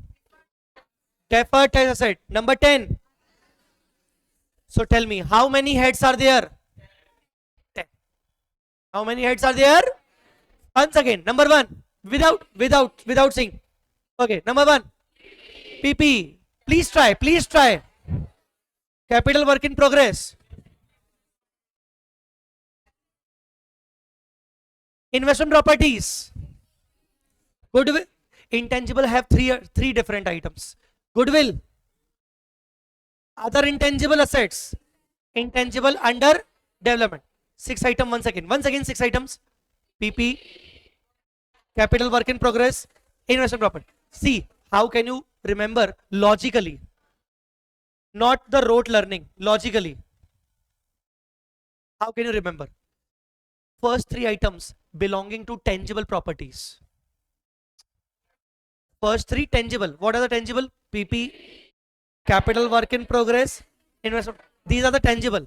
Next 3 intangible. What? Goodwill. Other intangible. Intangible under developed. 3 plus 3. 6. Now 7th. Biological assets. 8th. Financial asset. 9th. Deferred tax. Now next 3 are special. First 3 tangible, next 3 intangible, next 3 special, and last one is other. That way, logically, not the rote learning faltu ka. Once again, next first 3 tangible, next 3, फिर next 3 special. What are the special? Biological assets, financial assets, deferred tax assets, special assets, and last one is other. That way you can learn the 10 heads. 3 plus 3 plus 3 plus 1. Now in the financial asset, 4 items. Very simple. Investment, trade receivable, loans and advance, others. Again, investments. Investment means investment in shares, debentures. Huh? Trade receivables, loans and advances. Now look at the investment part. There are 2 types of investment. One is investment property and one is investment. What is the difference between these two? If I have investment in any building, property. But if I have investment in shares, debentures, derivatives, financial asset. Understood now? Even different Ind AS. Property investment is under Ind AS 40. Other investments cover under 109, 107, 32. So 10 heads. Guys, everything is fine. Can we continue to current assets now? After completing this format, now we will take a break. Okay? Because the basic will be over here. Then we will start the proper chapter. Okay? Now, yes, the second is current assets.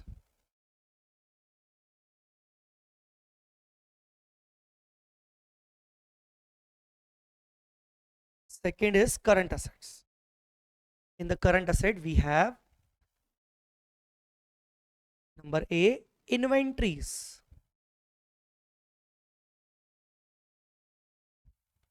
B, again, financial assets. Financial assets, same. In that financial asset, there is investments. So investment means here also investment, here also investment. Short term, long term, current, non-current. Investment, then trade receivables. Acha, trade receivable means, means what comes under trade receivable? Debtors and bill receivables, and bill receivable also. Okay. Next, no, wait. There is two new items, cash and cash equivalents. Actually, now some new items also there.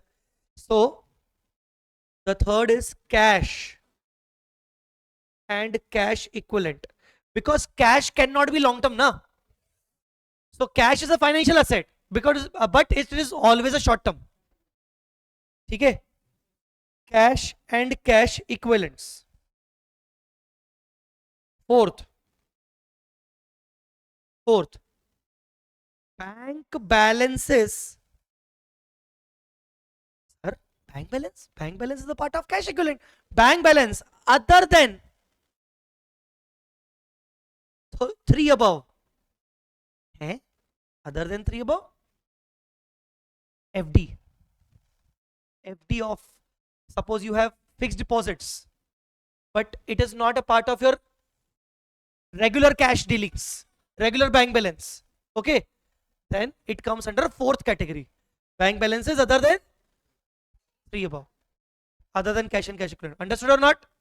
Okay. Fifth, the same one. What was above? Loans, है ना? So here loans and advances. And last, other financial assets.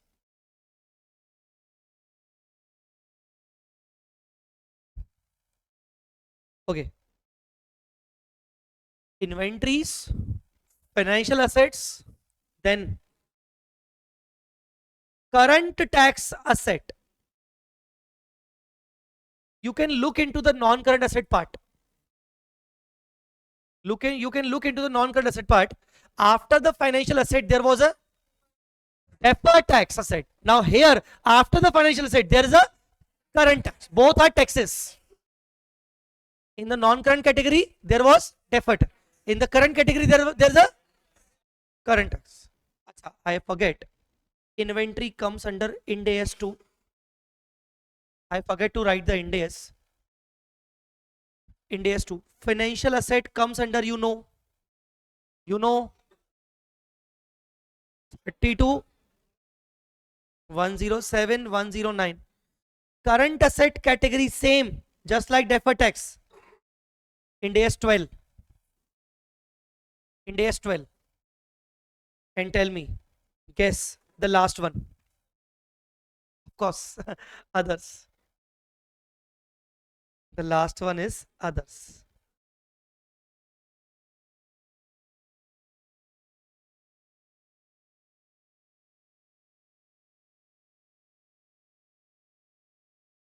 Other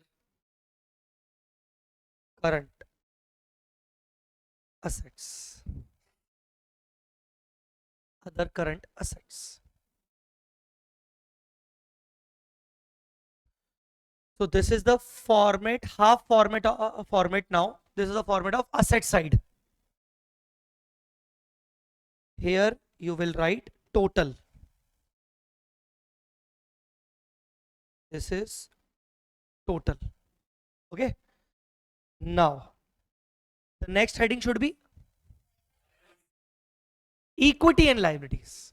Not liabilities, equity and liabilities.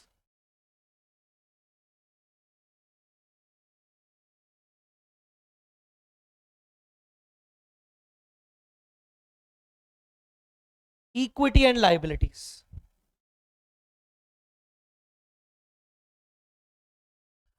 Now, equity is different, liability is different. You know this basic difference?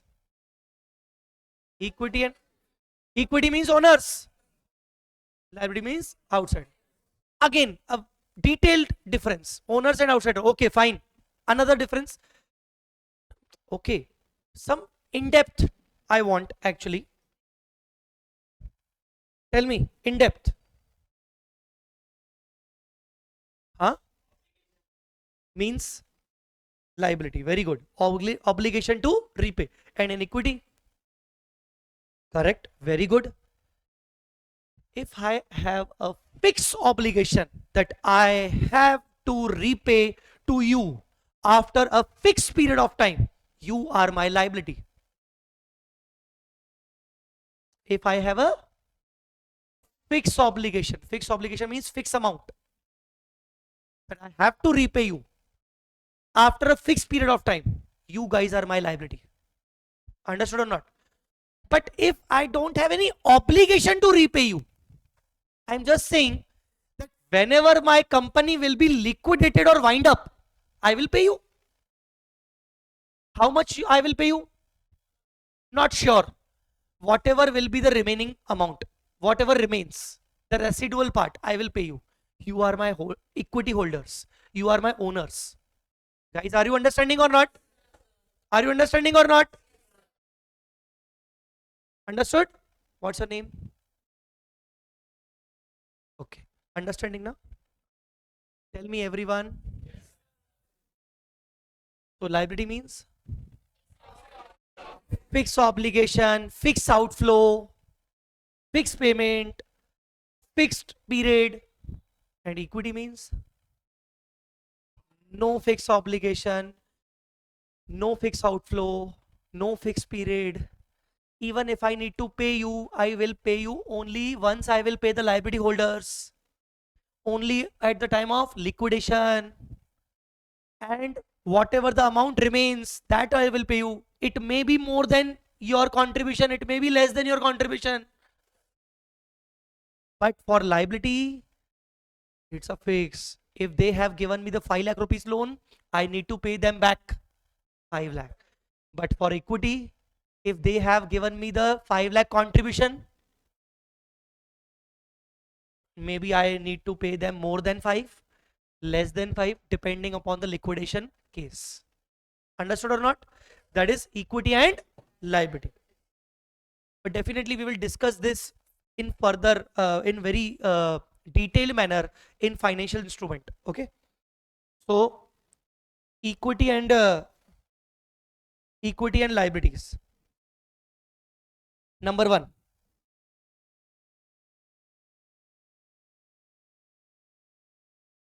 equity. Okay, any guess? What items? Okay, shareholder fund or what is inside shareholder fund? Share capital. Next, reserves and surplus. But now the name is changed. Now you cannot call it reserve and surplus. You will call it other equity. You will call it. So in the equity, there are only two heads. One is share capital and one is, and combine it is equity, and their working note is the name SOKI. SOKI, you have written that. Now please read that SOKI. What we have written in the SOKI? What was the SOKI? Please read it loudly. Working note of equity share capital and all other equity items. Understood now? So in the equity, now do not write shareholder fund. Shareholder fund is itself a equity. So you write, when you have written the equity means shareholder fund. Now only two heads. What are the two heads? Tell me. Share capital. Share capital. And next is other equity. Share capital, and other equity. Both comes under Ind AS 32, 107, 109.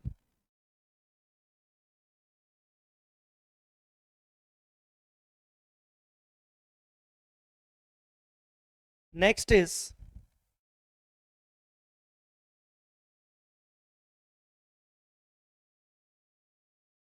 liabilities. So now in the liabilities, there is one section called non-current liabilities.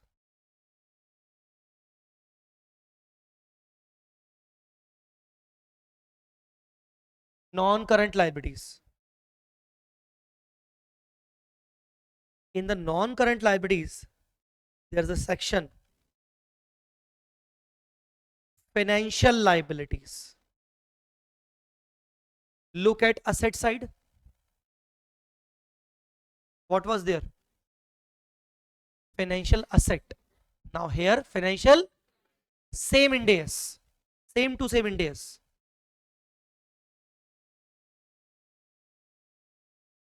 Ind AS 32, 107, 109. Financial liabilities. Now what are the financial liabilities? First, lease liabilities. Lease liabilities. Although lease liability comes under Ind AS 116. Lease liabilities. Next is borrowings.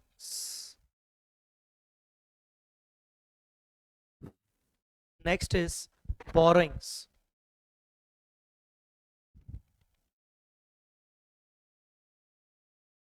Next is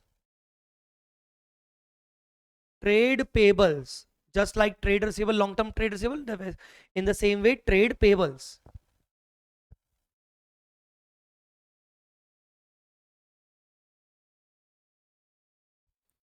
In trade payables, there are further two categories. One, due to MSMEs. Another, due to other entities. MSMEs, you understand? Huh? Micro, small and medium enterprises.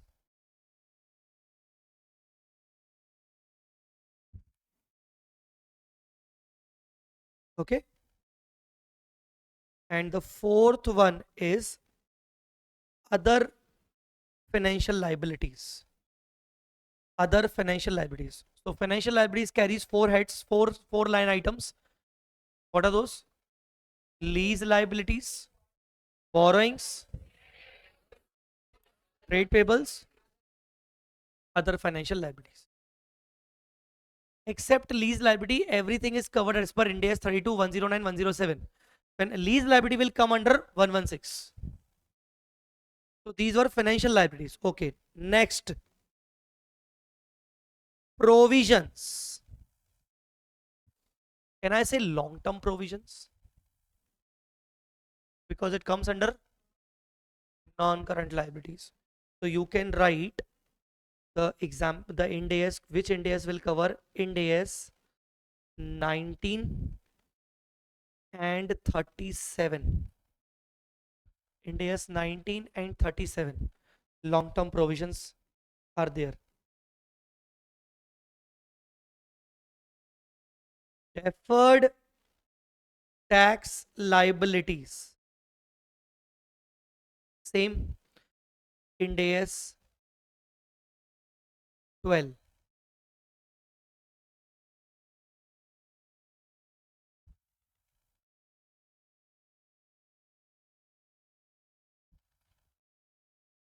And other non-current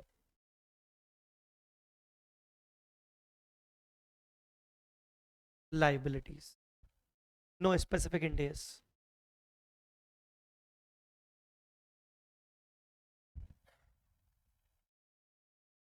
This is non-current liabilities.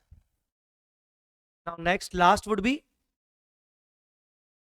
please tell. The last would be current liabilities. Last would be current liabilities.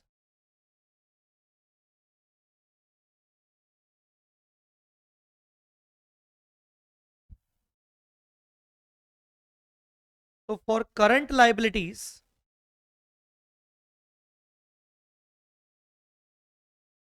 this is the head. First of all, financial liabilities. Just a minute. I have erased.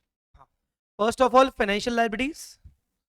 In financial liability, there should be lease liabilities, same, borrowings, same, trade payables, same, and other financial liabilities, same. You can write, you keep writing this. Current liabilities.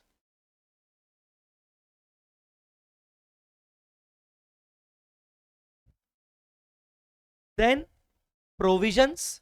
Provisions now this time short term, of course. I need to write here short term and above long term. So provisions, short term. Now instead of defer tax, there is a, you tell, current tax. Current tax liabilities. And you tell, other non-current, other current, other current liabilities. So everything is quite similar.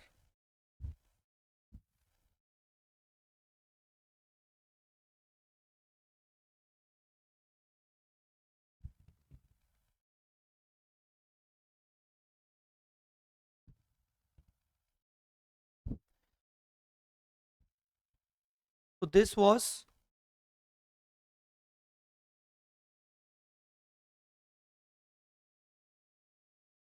balance sheet.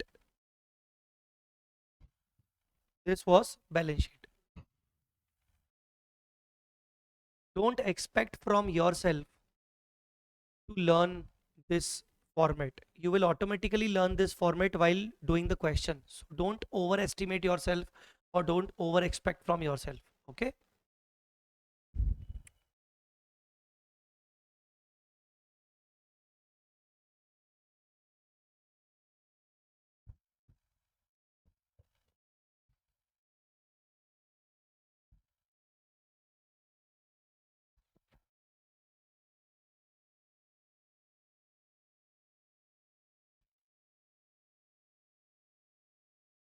The next is, this was balance sheet. Now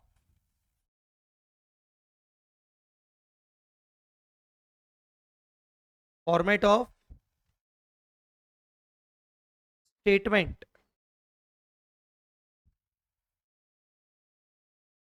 of profit and loss.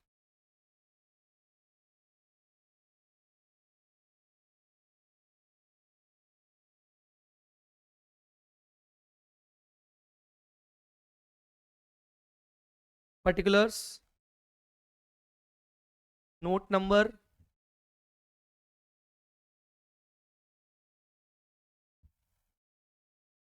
current year, previous year.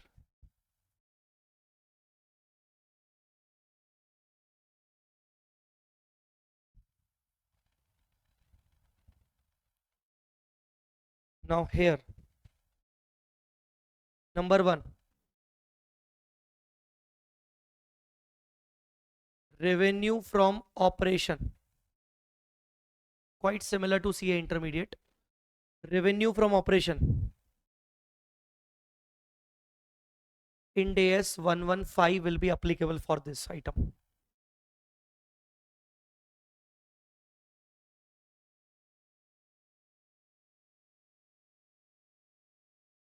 other incomes,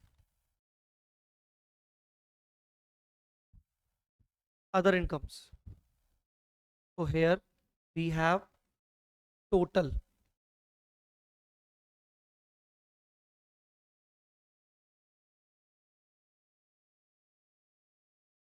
Next is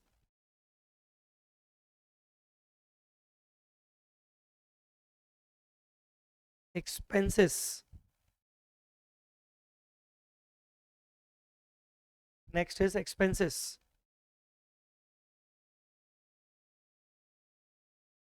Cost of material consumed. Cost of material consumed. This is specially designed for manufacturing companies where you have to write opening raw material plus purchase raw material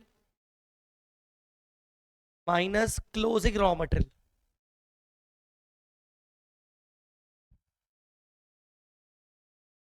Then purchases of stock in trade. Now this is designed for trading companies. Purchase of stock in trade. Next, changes in inventories of finished goods, WIP and stock in trade, SIT. Not raw material. Why not raw material? It is already covered under a cost of material consumed. Now, raw material opening, raw material closing already covered. But finished goods, WIP and stock in trade, closing, opening not covered in the B point. In the B point only purchase was covered. Next.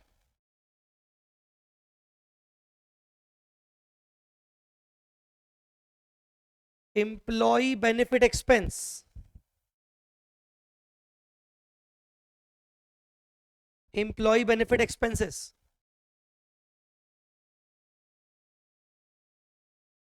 Next. Finance cost.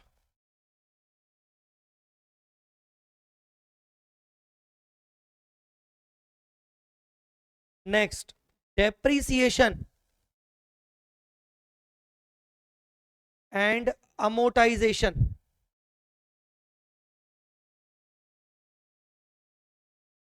And last, other expenses.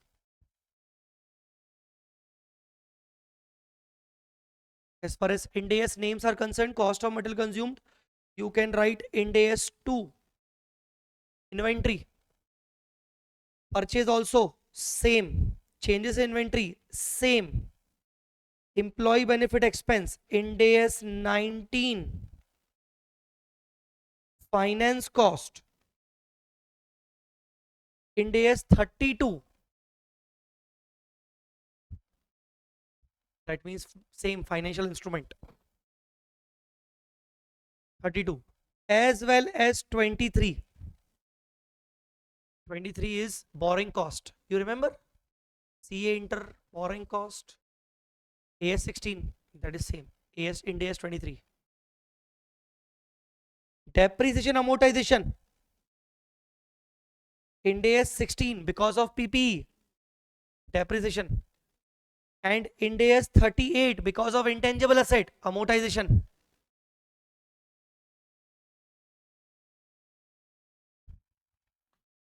So here we have total.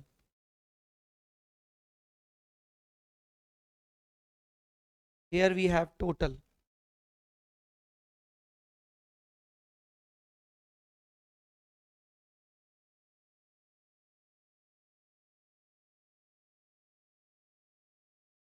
So now we have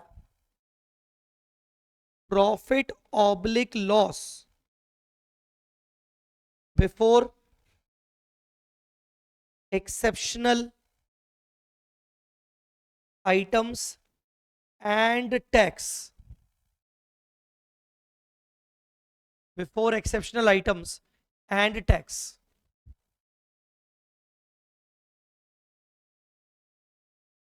Which is A minus B. Here we will write exceptional items.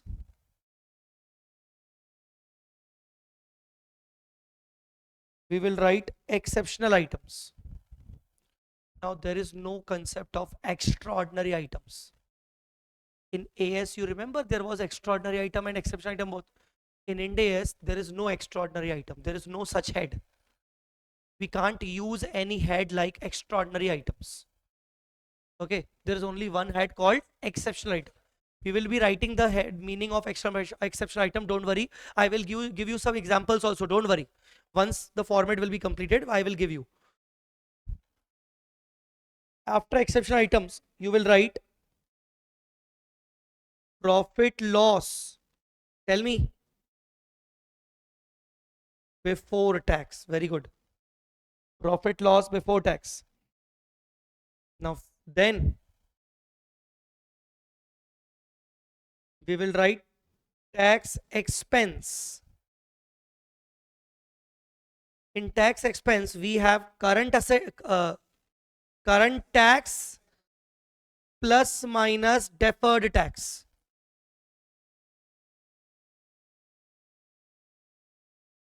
So it is covered as per AS 12.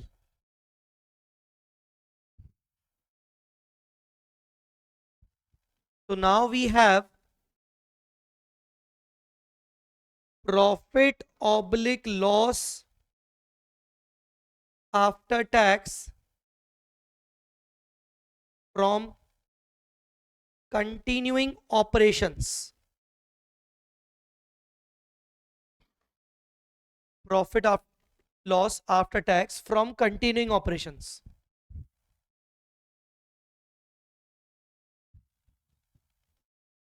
Suppose a company has two different operations. Out of them, one was discontinued during the year. So for that discontinued operation, there may be some sale, purchase, expenses of discontinued operation. So such expenses, sales, purchase need not to be shown here. They would be separately shown now. So please write. Just a moment. Just a moment. This was 1, 2, 3. Now this is 4. This is 5. This is 6. This is 7. And this was 8. 8th item. Okay. Now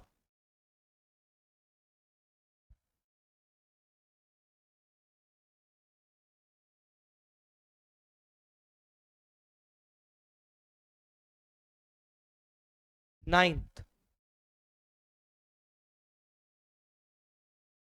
profit loss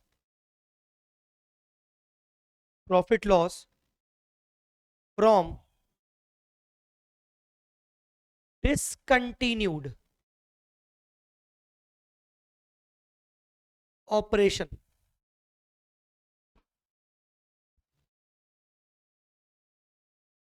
Before tax.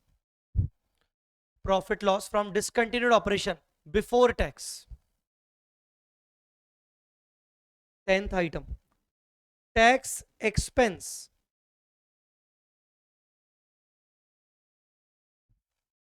on above. 11th, profit loss from discontinued items, discontinued operations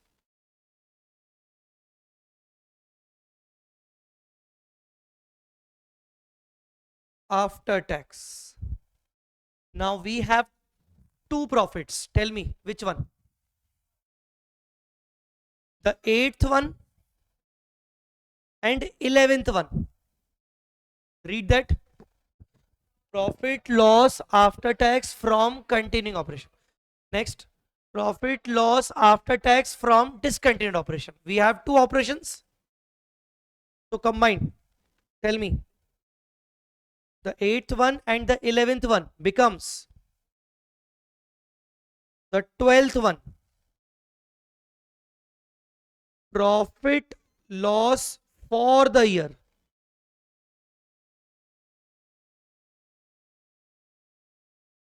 The 8th one and 12th one. Profit loss for the year. Sorry. Huh? 11. Sorry. 11.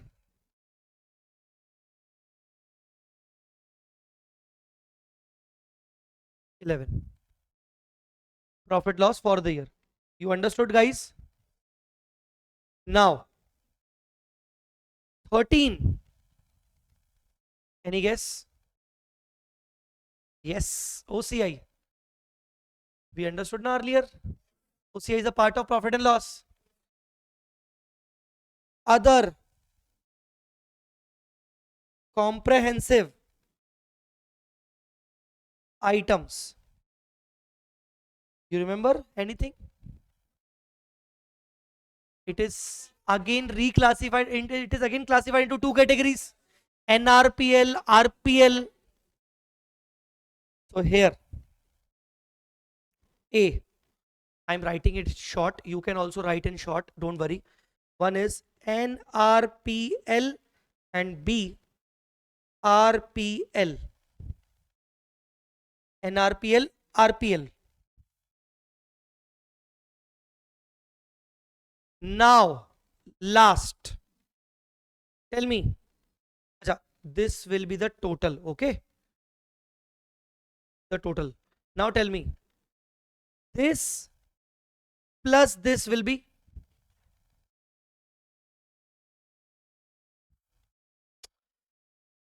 See. This is income. This is also income. Other comprehensive incomes. Sorry. Okay. Now, this will become total comprehensive income. What it will become? What is this? Profit loss for the year. What is this? Other comprehensive income other than P&L. Now that total becomes right. Total comprehensive income. Okay. So now I will write the 14th part. Total comprehensive income.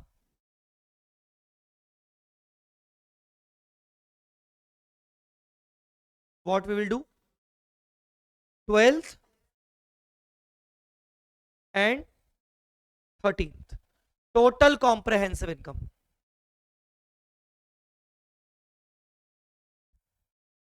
And then one more.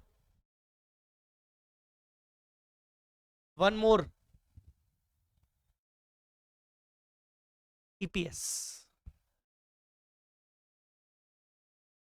That is ultimately SOKI.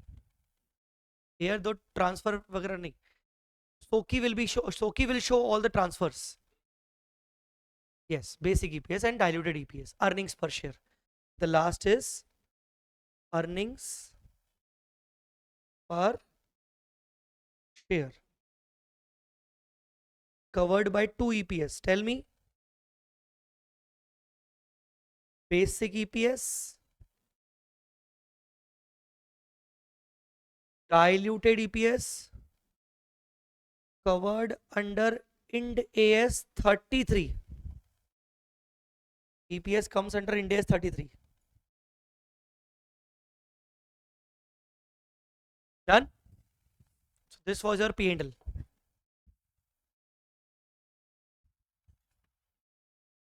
First page almost similar. See the page. First page almost similar. Then there was some discontinued items, then total profit, then other comprehensive incomes, total comprehensive income, little bit different. This was your P&L. Okay, the last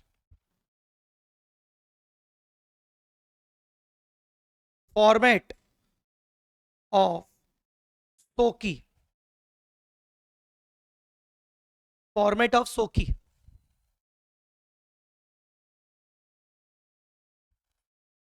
Format of SOKI.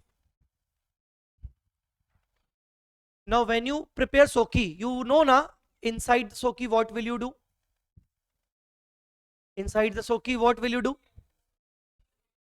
All working notes of share capital and other equity, na? So SOKI is further divided into two parts. One is equity capital working, and the another is other equity working. So here A A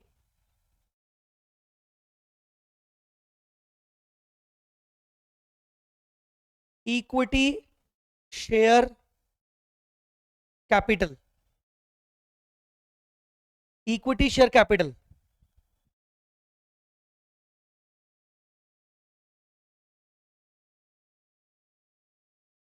Balance in beginning. Balance in beginning. Changes due to prior period error.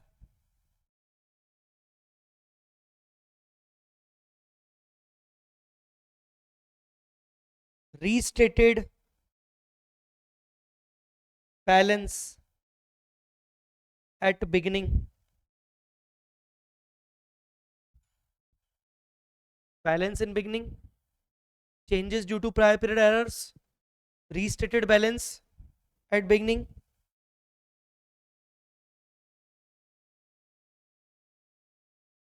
Changes during the year. Changes during the year like issue, buyback, and you will get balance at end. This way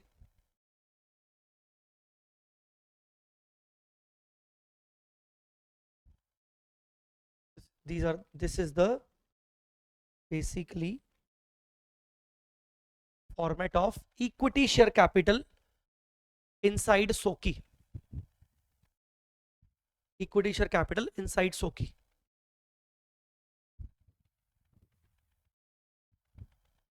Done. Similarly, B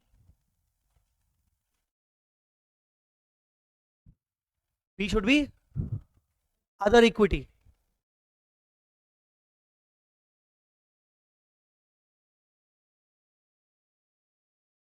Other equity. B should be other equity. Now so many different heads are there inside the other equity, because we all know other equity means all the reserves and surplus. Huh? Hint of general reserve, P&L, retained earnings, capital reserve, special reserves, OCI now. है ना? Share application, money pending allotment, money received against share warrants, all will come under other equity. Okay, so I will write only major important heads. The book I will provide you, the concept book, that covers the entire format, proper format, but I will give you the only major heads. Understood or not? Which are actually relevant for our study pattern. Okay, now please write it. Particulars. Particulars. Then equity component. of FI, equity component of financial instrument. FI means financial instrument. You won't understand this, don't worry. This is a part of Ind AS, Ind AS 32, Ind AS 109, Ind AS 107. Equity component. Then reserves and surplus. Reserves and surplus.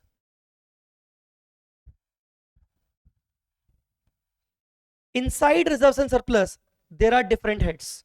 Like one is capital reserve, one is security premium, one is retained earning, one is other reserve.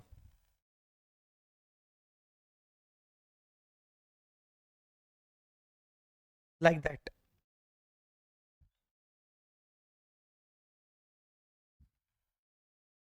Capital reserve, security premium, retained earning, other reserves. Like that.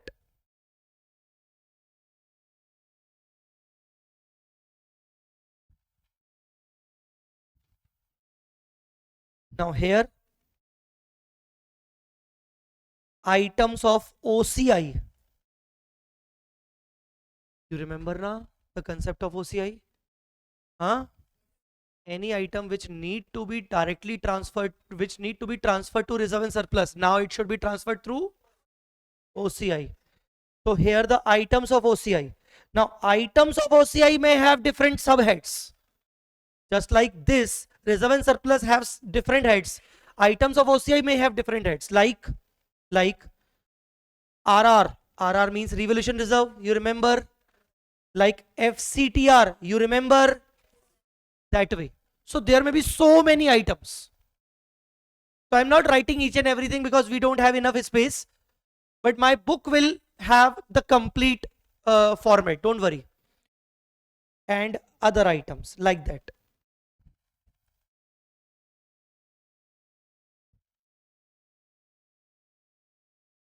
Here, how will you write? You will write opening balances first of all of each and everything. Opening balances.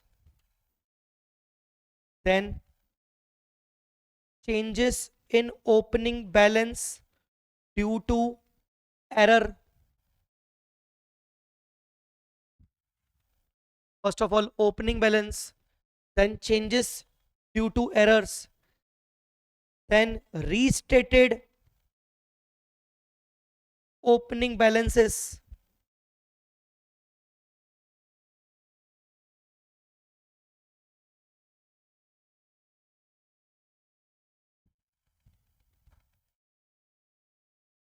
go to the P&L. Please go to P&L. In P&L, you have ultimately two type of incomes. One is the profit for the year, covered, continued, discontinued, combined, and one was OCI. And the combined was final. The total comprehensive income will come directly to the reserve and surplus, na? So here it will come. Now write total comprehensive income. So now you understand how the total comprehensive income will transfer to balance sheet. How? Through SOKI. Huh? So tell me, total comprehensive income is made up of two things. Acha, profit for the year will come under retained earning, and the another OCI will come under this. Now you understood. Tell me now. So you are writing total comprehensive income under SOKI. In that total comprehensive income, there's a one part called profit. So profit will be under this. And the another part is OCI. OCI may be of revolution reserve, maybe of FCTR, maybe of the so and so and so.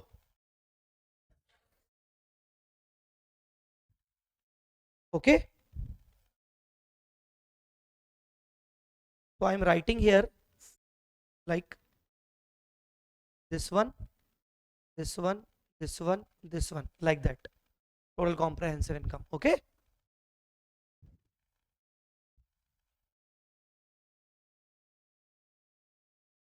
Now tell me, your company earns total income. Your company earns total income. Now your company is going to pay the dividend. Dividend, guys. So dividend will also come under SOKI. Dividend from which income? Profit for the year or OCI? OCI cannot be distributed. OCI will never be distributed. Only, so tell me, now you want to write dividend, but which column will you use? Huh? Reserves and surplus means retained earnings. So here only, dividend.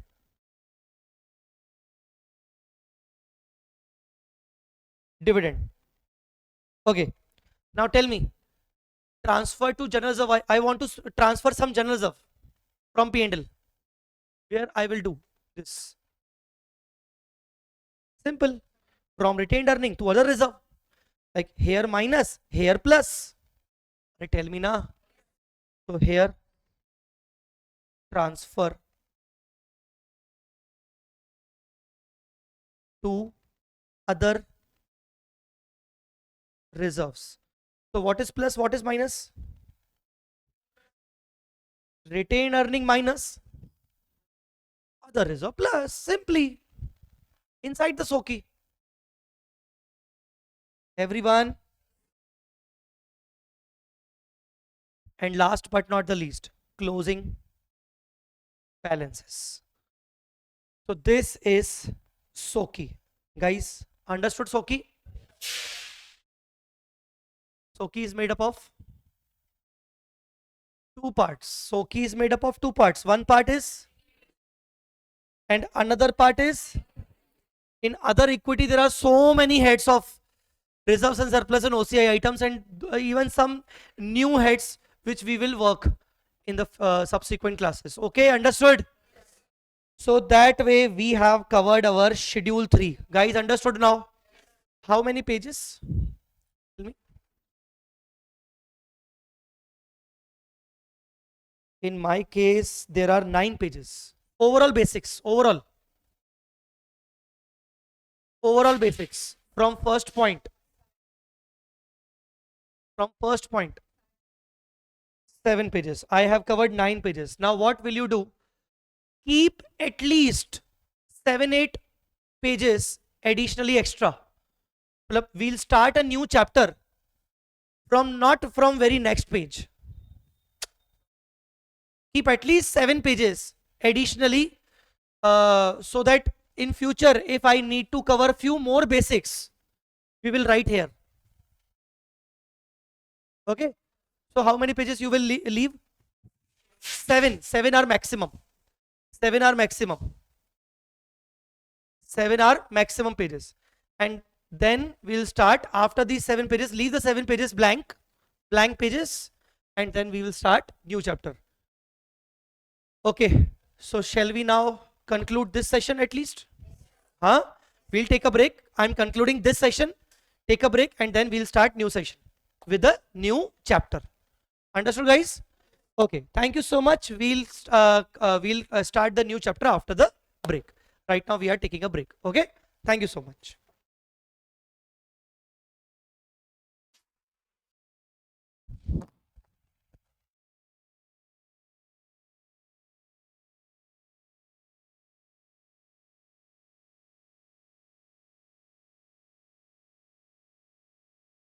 Not 1 hour. Not 1 hour. Half an hour. Half an hour is fine. Eh? What is the proper practice here? Half an hour is.